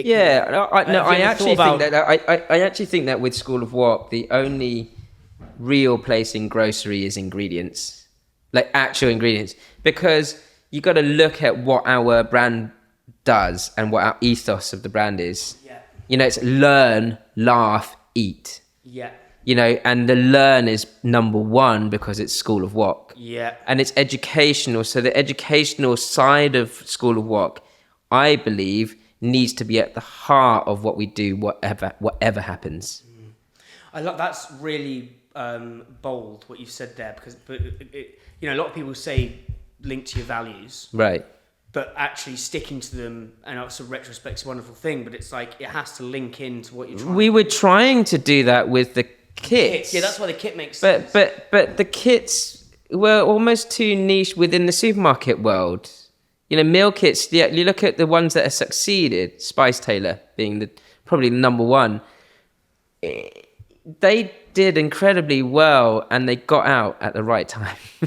So what's the moment when you say is it Niv? Have I said that right? What's that? Your business partner's name? Nev, yeah. Sorry. Yep. What's the point when you just say, you pour yourself a cup of tea, or we have a pint, you just say, right, let's go back to the drawing board. Even when COVID hit early 2020, we knew it wasn't right for us. Yeah. and I personally, in the first lockdown, was completely stunned at the loss that our hospitality business was making. Like, you know, we were pretty much down 90%. So I took a bit of time off, furloughed myself. And then, but when we came back in, the whole discussion between Nev and I, between then and the beginning of, or end of 2020, was how are we going to get out of this? Like, and where and when are we going to cut our losses? And we started at that point, early 2020. So you just said to the retailers, look, this is not happening anymore. We first started looking at how we could sell off all our stock at like anything. Yeah. And Nev did a great job of that. And then we looked at how we could, you know, just sort of recuperate as much cost as possible, whilst then informing the retailers of our exit. Yeah. I'm just checking this. Yeah. What's the, I want to move it into like Asian cookery now. Yeah. Something that fascinates me. So there's a whole, you know, panoply of wonderful Pan-Asian ingredient recipes on your YouTube. And I think I'm so grateful to speak to you, mate, because I think, you've done that, you did that program with Joe Schwash, which was going around. Oh, yeah. What are some of the craziest things that you've learnt about kind of specifically Asian cuisine? Yeah. I think most people wouldn't understand. And maybe that could be a story from your travels, or like... Yeah, I think it's a big question. I think the Asian cuisine has been in the UK and in the Western world for generations, right? For decades and decades. And for some reason, it's taken this long to sort of to become trendy. Sure. Yeah, Sure. And actually, even when I started School of Wok, teaching people in their own homes, 2009, it wasn't really talked about. You know, Chinese food wasn't talked about at all. Like, street food wasn't really a thing in the UK back then. And it was in the US, but not in the UK. And then when I started it, I thought, okay, this might work. Interestingly, when I first started the business, it was, it only took 6 months in 2009 for School of Wok customers, like who I was teaching in their own homes, for 50% of those customers to come from Google. Mm-hmm. So when I first started, I thought 100% of this business was going to be word of mouth. But what I found was that over 50% of my customers in the first 6 months were searching for, how do I cook Chinese food? Basically, yeah. And so at that point, it was Chinese food was like the leader in Asian cuisine. And then when we opened the doors in 2012, it was still Chinese food, because we opened the door and we were offering different types of Asian cuisine from the start, but none of our Thai classes, Japanese classes, Korean classes were selling at all. But our Chinese classes, the Wok classes, were the first ones to become sold out. Of course, our name's School of Wok, so it's easier to sell that, right? But this is really interesting from a sort of data perspective and trend perspective, is that it's almost like with the number of customers, we have like 12,000 people go through School of Wok's doors a year now. That's our customer base at the cookery school. How much of that's repeat actually versus new? Probably not that much, actually. Yeah. It's in the repeat customers. I'm guessing about 20%. Yeah. Right. Okay. Yeah. But mostly new customers. Amazing. Yeah. And that, like, the process by which that physical process of them walking through the door or booking onto a specific type of cuisine class, because they're still, all our classes are still split by cuisine. That is literally like a working focus group of what's happening in the industry. Because we would know if Thai classes were, or if Thai food was becoming popular from our Thai classes filling up. It's mad though, like I think with looking at the restaurants now, is the two things have changed in the last. So just to give some. So I think 2011. Someone said to me, it's the founder of Pizza Pilgrims. Didn't say this to me. He said it on the podcast. 2011 was like 1962 for food. Like 1962 was for music. Was for food. 1962, the Beatles, Summer of Love, the Beatles, Rolling Stones, all these people. 2011, you have Pizza Pilgrims, you have Byron Burger, you have Honest Burger, you have street food becoming big, you have the birth of social media, 2011, 2012. So basically, this whole food revolution bubbled up. And And then Bao London is 2012. Bao London, yeah. So exactly, Bao London. Yeah. It's not wild how it took that. So if you look at the early adopters of Bao London, 2012 to 2018, 6 years for it to, that's the adoption curve, right? And we knew that, like we were living that. That's what I'm saying. This was wild. Is you were literally like the fucking tentacles into the right, Asian scene. and about silent. We were quiet, little like this tiny little business, seeing just from our like at that point we were probably only like 5,000-6,000 customers a year. But that 5,000-6,000 customers a year were telling us what the industry was going to do. And then I suppose this is what I mean. These are just my kind of stabs in the dark here. But like I feel like Thai food's now having a renaissance, i.e., from the typical kind of you know the Thai and the Thai like like kiln regional foods are coming up. Like the Chinese regional foods started doing that through Sichuan food, whatever. Now you look at Chinatown today versus Chinatown 15 years ago, completely different. Like we've got paint a picture of how it's different. Yeah, 15 years ago, Chinatown, London was 99% Cantonese cuisine. Okay, what's Cantonese? Like like food from southern China, Guangdong province, or Hong Kong based. You know, that sort of southern Chinese food. The sweet and sour porks of the world, the crispy chili beefs of the world, the black bean beefs, right? So good. And the chow meins. Now, but then when you move through in segments of 5 years and 5 years and 5 years from 15 years ago, I could see that change, because we were doing tours in Chinatown in 2012 that we'd come back and cook the food that we'd pick up from Chinatown. And we'd stop in restaurants at that point. Obviously, there was a big change in Chinatown, London, a few years back. And actually, Shaftesbury PLC, who own most of the buildings there, are also our landlords. They called us up and said, Jeremy, do you mind coming in for a meeting? Because we're changing the whole of Chinatown in the next 2 or 3 years, and we wouldn't mind some advice. And I was like, well, what advice do you want from me? That's sick. Yeah. You know, and like, well, I'm pretty sure you know from your customers what's moving, what we should perhaps be looking at. And I said, sure, I'll have a meeting. And we were like there going, oh, maybe we could look for a bigger premises or something like that in Chinatown. They were like, no way can you afford these premises in Chinatown. How much are they roughly? I mean, one of the bigger ones might go for £1 million a year rent, but the only companies that can afford that type of premises are really companies back from China itself.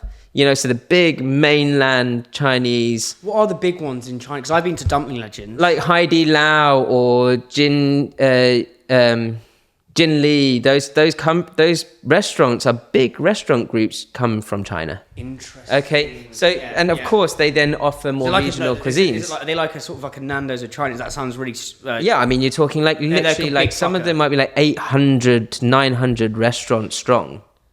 Okay, so they can afford the £1 million. Of course. Okay, yeah. Okay, I'm with you. Right, and so but here, as a consumer, you would never know that.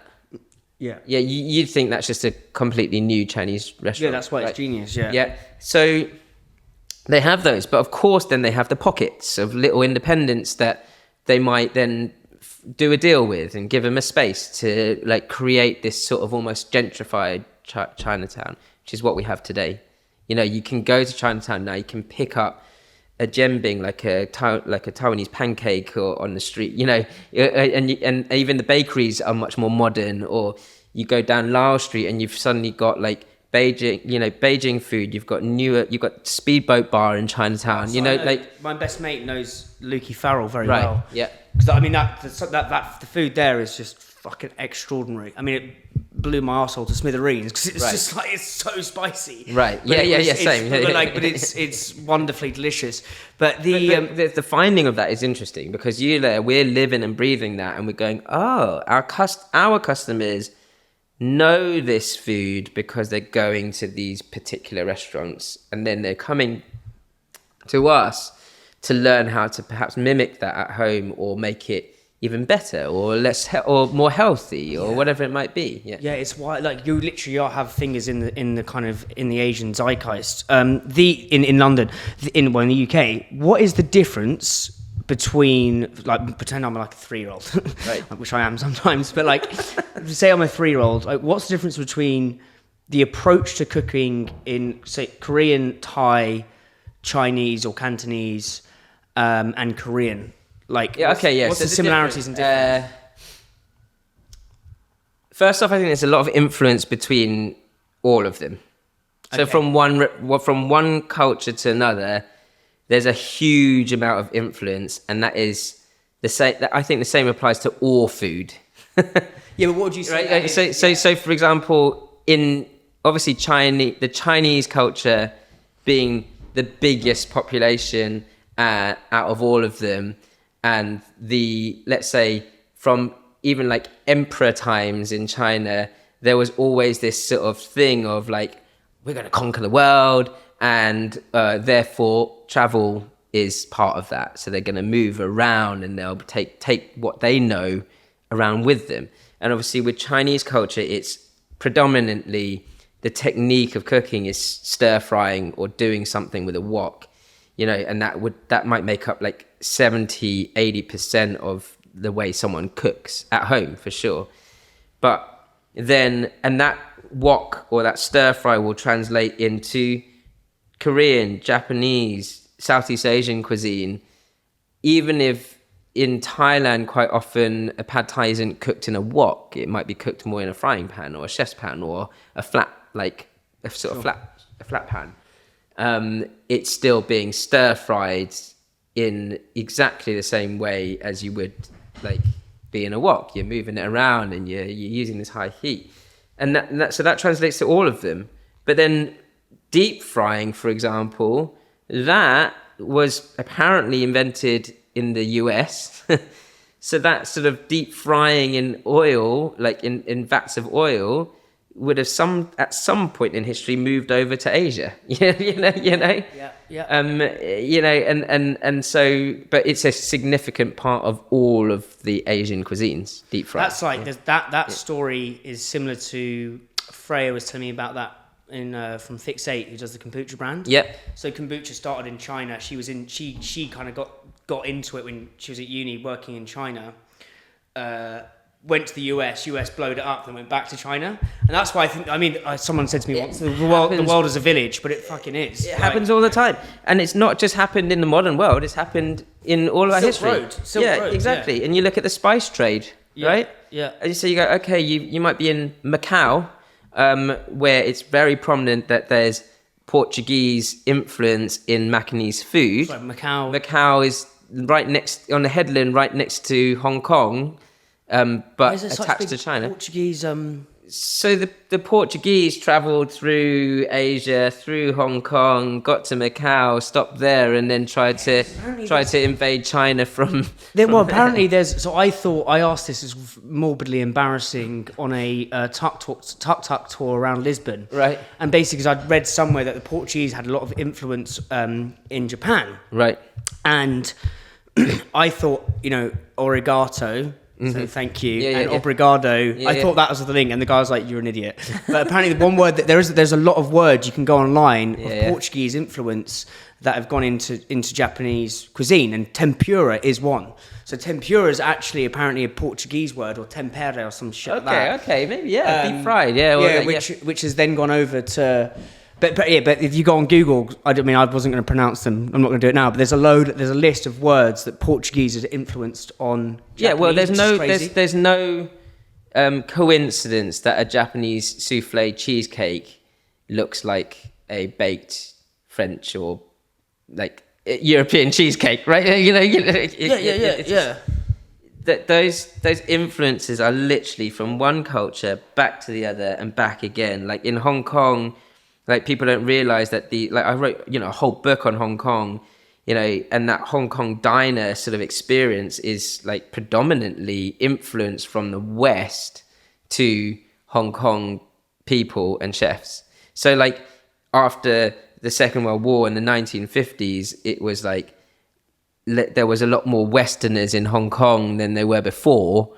And so they just stay there often. Yeah, so they stayed there. So these establishments, these Hong Kong establishments and restaurateurs started to open these little cafes that they believed were their versions of Western food so that they can make more business. What's the time mix? I'm 3:30. Yeah. Oh, but I've got Yeah, ages. yeah. Yeah. I've got you've got to go to an event tonight, but it's fine. Mate, it's so interesting how, just how the other example of this obviously is the banh mi, which is kind of the French colonialism when they were trying to invade Vietnam, and you get basically the best sarnie of all fucking time. Which eventually ends up being one of the national dishes, or like pad thai, the national Thai dish. It is a really new dish in irrelevantly, it wasn't really a Thai dish. It was made up for foreigners coming to Thailand, and a dish that the Thai people thought these foreigners would like to eat. Yeah, it's like do you know how the sandwich was created? Right. Yeah. The Earl of Sandwich was a gambler. His name was literally the Earl of Sandwich. Okay. And he was a gambler, and he didn't want to go and eat. I'd love to have a name like that. Yeah. I've always wanted to be called Jeremy Dumpling. Yeah. That'd be so good. I once called my name Pan Dope. I don't know why, but it was fuck knows. But anyway, and he basically wanted something that he could scoff his face down and get on the gambling table again. Right. So they put it in between two pieces of bread. Sandwich was created the Earl of Sandwich. Right. But it's interesting how these things kind of all blend into one. So then you were saying, just back to the differences between the 4 or 5 different cuisines. So Japanese, Cantonese, Thai, Korean. What was the other? Vietnamese. So many ways. Yeah, Vietnamese. Yeah, there's a whole what's the unique? What do you think's the hardest to cook? Is maybe the best question for that.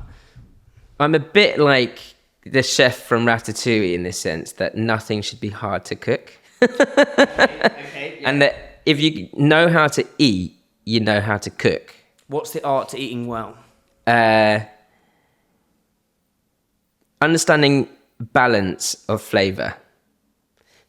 And texture. So if you've got a well-balanced meal, whether it's one plate of food, like a roast dinner, or a whole table of food, like a Chinese or Asian meal, if you hit the right balance between flavour, texture and colour, then you will automatically want to eat more of that meal. How important is colour in... Because I read somewhere that you eat with your eyes first, and then... Yeah, colour is hugely important, but it's not the be-all and end-all of a good meal. And the same applies to texture, because it's more about the balance of those things than in Asian cuisine than it is like, oh, I don't like black food. For example, like what if I have in an Asian meal, if I have one dish that is particularly dark and blackish in color, then I must have something that is bright red in color and maybe more naturally green in color. Yeah. To balance out the black. Yeah. Does that make sense? Yeah. And then the same applies to texture. So texture is I think we're talking about texture more in Western cuisines than we ever have. Why? Possibly because, especially within the foodie audience, everything's more readily available. Mm-hmm. But the key thing is, I think there's still a slight sort of void between what a Western palate sees as good texture versus what an Asian palate sees as good texture. Describe the difference? The difference is that in Asian balance of texture, we're looking for like an experience of every single possible type of texture you can imagine in your mouth. And that includes like sliminess, or like what might be seen as like gooey or gloopy, or like when we talk about melt, so something that's melt in the mouth, the word in Cantonese is wa. I talk about it quite a lot. It's like, it doesn't mean just melt in the mouth. It means like super melt in the mouth. Yeah. That's another thing, is the Japanese have words that we just don't have. And the Japanese and the Chinese are very similar in that sense.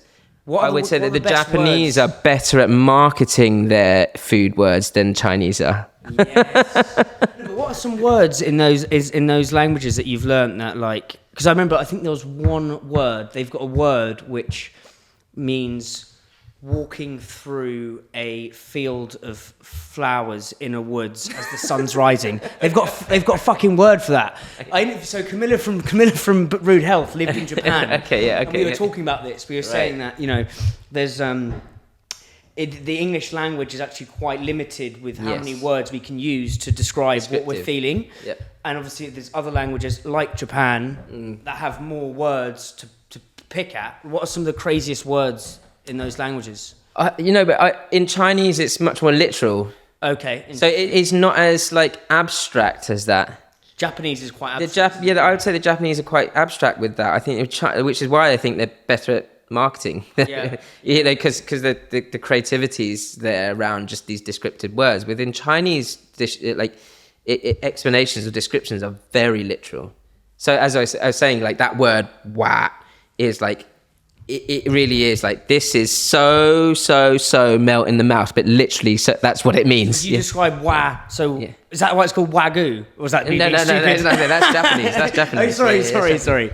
Wat in Cantonese means super melt in the mouth. Mad, yeah. Yeah, and if you say that, like, when I was growing up, and I'd say my Chinese is actually terrible, but like if I would say that as a kid to one of my uncles who like it's almost like they give me that look of like pride of like, yeah, you really know what you're talking about. Yes, sort of like, is there any other words in the vocabulary that which you wouldn't get to describe food to the westernized palate? Do you know what I mean? Yeah, there's one that's like I don't even know if I say it properly in Chinese, but I'll try it. Like "qing ding," which is like steamed in the most cleansing possible way. Oh man, that's so amazing. It's like, there's a fucking word for yeah, I think that's so fascinating. And when someone says that, and let's say you're drinking a soup that is like a steamed soup, because we have that. It's like what you call double steamed or something like that, double broiled, I don't know. And you basically got a hot soup that is cooked over steam, and so it creates like, and you might have all your bits in that stock that's making that bone broth, which is essentially just stock, right? Mm-hmm. The Chinese have been doing that for thousands of years, and it's like, but if you cook something like that, you get this like really what you call like almost like, when you inhale that soup, you automatically feel better. Yeah, that's what I'm saying. Like that's someone should create a hangover product called that. Like, do you know what I mean? Like I saw something on Instagram of like a post rave. Like the English have just said it in the most like just banal way, basically. But it's I think that's really interesting. So one thing I'm picking up from you, mate, is this ability to hold simplicity and complexity. Which a few people I've spoken to have that kind of superpower. I think it's this. You've got shitloads going on, but you can sort of work your way through it. What dish would you say describes the way your brain works? Well, so it's simple but complex. Or like that's me saying that, but like if you were to say, okay, this is the way my brain works. I mean, I think. Mine probably is shepherd's pie, mate. I think like anything, like I think once a year, I think most Brits will be able to sort of sort of empathize with the same feeling you have that like the roast dinner conundrum when you're cooking your Christmas dinner, and then if you talk about like shows like The Bear and that episode, I don't know you watched it. You watched the Bear episode with the mum cooking the Christmas dinner. I mean, it was so stressful watching that episode. I had to watch it in like 4 or 5 parts. And I think a lot of people can get extremely overwhelmed by just something as simple as cooking a roast dinner. In my mind, it should be simple. And in Asian cooking, the similarities to that, it could be a whole table of food, but the easiest sort of context to put it in, if it was one plate, is perhaps a Malaysian like nasi lemak, which is a coconut rice dish, where in Malaysia you have these like little stands or stores, where they wrap each component up into a little takeaway bag, including the curry or whatever. And you'd have a coconut rice, you'd have a curry, you'd have something deep fried, you had your vegetable like curry, and then maybe a sort of more salady vegetable. You'd have a boiled egg that might be deep fried as well. And then you'd have a homemade sambal, the Malaysian chili sauce. You're talking like 6 or 7 components to that one dish, that if you were served that dish in a restaurant, it would all be on one plate. Not dissimilar to a roast dinner. So if you're cooking something like that, the end product of that looks incredibly A, beautiful, and B, like it can look quite simple. It's like rice and curry, but the components to it are, everything's a different texture, flavor, color. There's crunch on the veg, and to be able to do all of that and everything taste right together takes some thinking and some planning, and that's perhaps where my engineering brain comes in. It's like it really is not like food really is no different to that. It's process. So you talked about strategic creativity at the beginning, or creative strategy, right? How would you say cooking has informed either engineering and or your marketing? Like, how are those two things related? I know you briefly touched on it just then. Yeah, I think creative strategy is a really interesting thing, because I don't think it's necessarily thought about that much. What's your definition of it first? I think my definition is that creativity by itself can be endless, but creative strategy, or putting structure to creativity, should have an endpoint. Yeah, that's a darling example. As in, I think Rick Rubin is the record producer. So okay, he got a great book called The Creative. You're much better reading all this stuff than I am. Yeah, Creative Act, really good book. Okay, but basically, he did Adele, he did Red Hot Chili Peppers, he did Beastie Boys, he's done fucking everyone. Right. He's the greatest music producer of all time. Mm-hmm. But he's got a gorgeous book on creativity. And he basically says creativity is like an endless source. And this is with songwriting, right. But I think everything's linked. Just like food, everything is linked. Right. So like, to launch into this is, the creative act is endless. Yes. The strategy is when you say, right, it has to stop now, and you have to ship it out into the world. And I think that's the same with business, because you could fucking funny around with creative marketing ideas all day long. Right. Yeah. You know what I'm saying? Yeah. Right. Yeah. So then, how do you? I get the creativity bit, but then how do you house it or imprison it in some sort of strategy to actually get the thing moving? Do you know what I mean? I think if it's break it up, the way my mind works is that with every single, let's say, creative project or every single project you work on has space for creativity, but and you need to allow that space at almost every stage within the project. But if you wait the space or the mass of space for that creativity like far bigger at the beginning of a project, and each stage you move to the next, you're whittling down more structure and strategy to hold the project together, then by the end of the project you might still have a small amount of space for creativity, but not too much that you go off on the wrong tangent. That's as I said, that is holding simplicity in complexity. Creativity and constraint is right. That's my definition. I think that's you playing it back to me. Yes. Is that ability to hold two. So you might go 80% space at the very beginning. Let's have whatever it takes, like half a day, 1 day, 10 days, 3 months, 10 years, whatever it takes for that beginning, like that first creative space for you to just allow you to put everything on the table that comes to your mind. The next space is, right, we know what we like from that creative think tank. How do we then hone in on what we want from that? Or what do we want from that? And then how do we then hone in on it? Yeah. Is there an example of this which you've applied at? Probably the simplest example is what I do now with Curious Crab Productions, with the production company. Yeah, actually go into that, because I think we haven't even touched onto that, because you've pivoted now into Curious Crab. Right, yeah. My mind is You've gone across like that, like pincers. Exactly, yeah, and that was the first. So Curious Crab Productions is our film production house.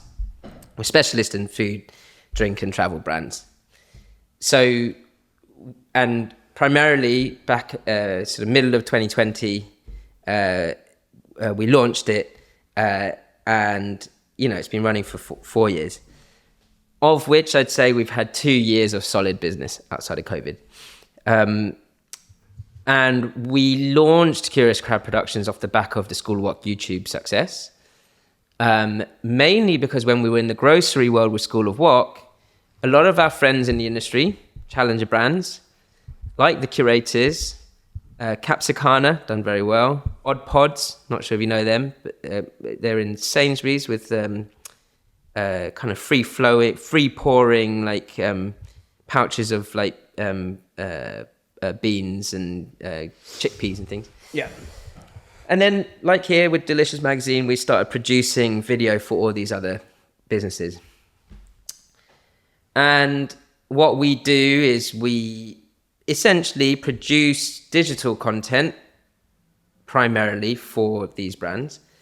But because of my links with the TV world, we now are moving quite quickly into producing our own like TV shows. And are you owning that niche of food? We really are, yeah. No, but as in, do you think, because,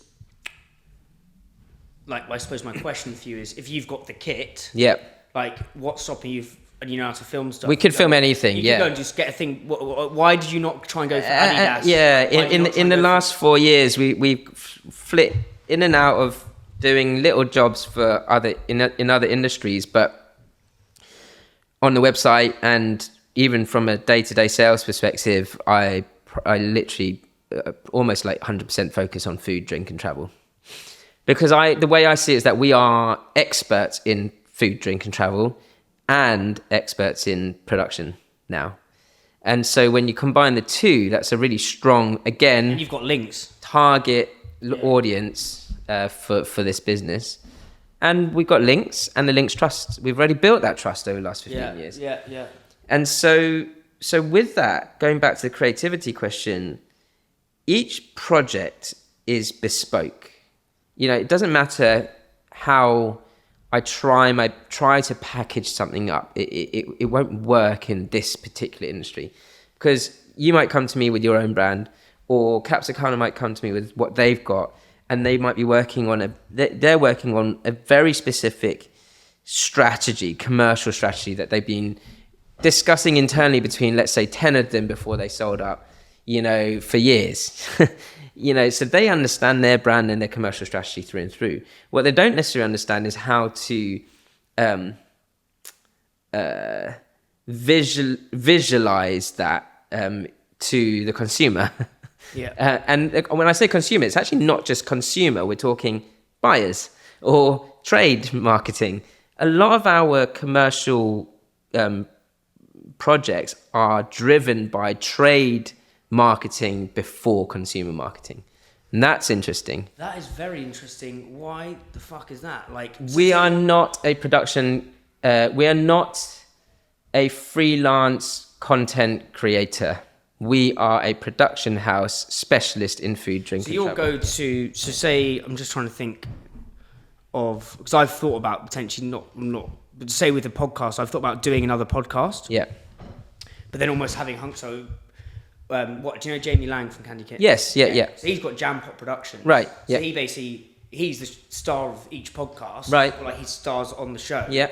But then he's the host of each podcast. But he then has like 4 shows underneath that one Jam Pot Productions. Right. But then he's got the same sort of thing. So you're going into it like, we're not doing a fucking right. Here's how to make a s'mores brownie. Like, No. You know, it's And we might do that for some clients, but actually what we are really about is taking a marketing or commercial strategy from a customer or client, working with them on that, like where do they want to get in the next 12 months, and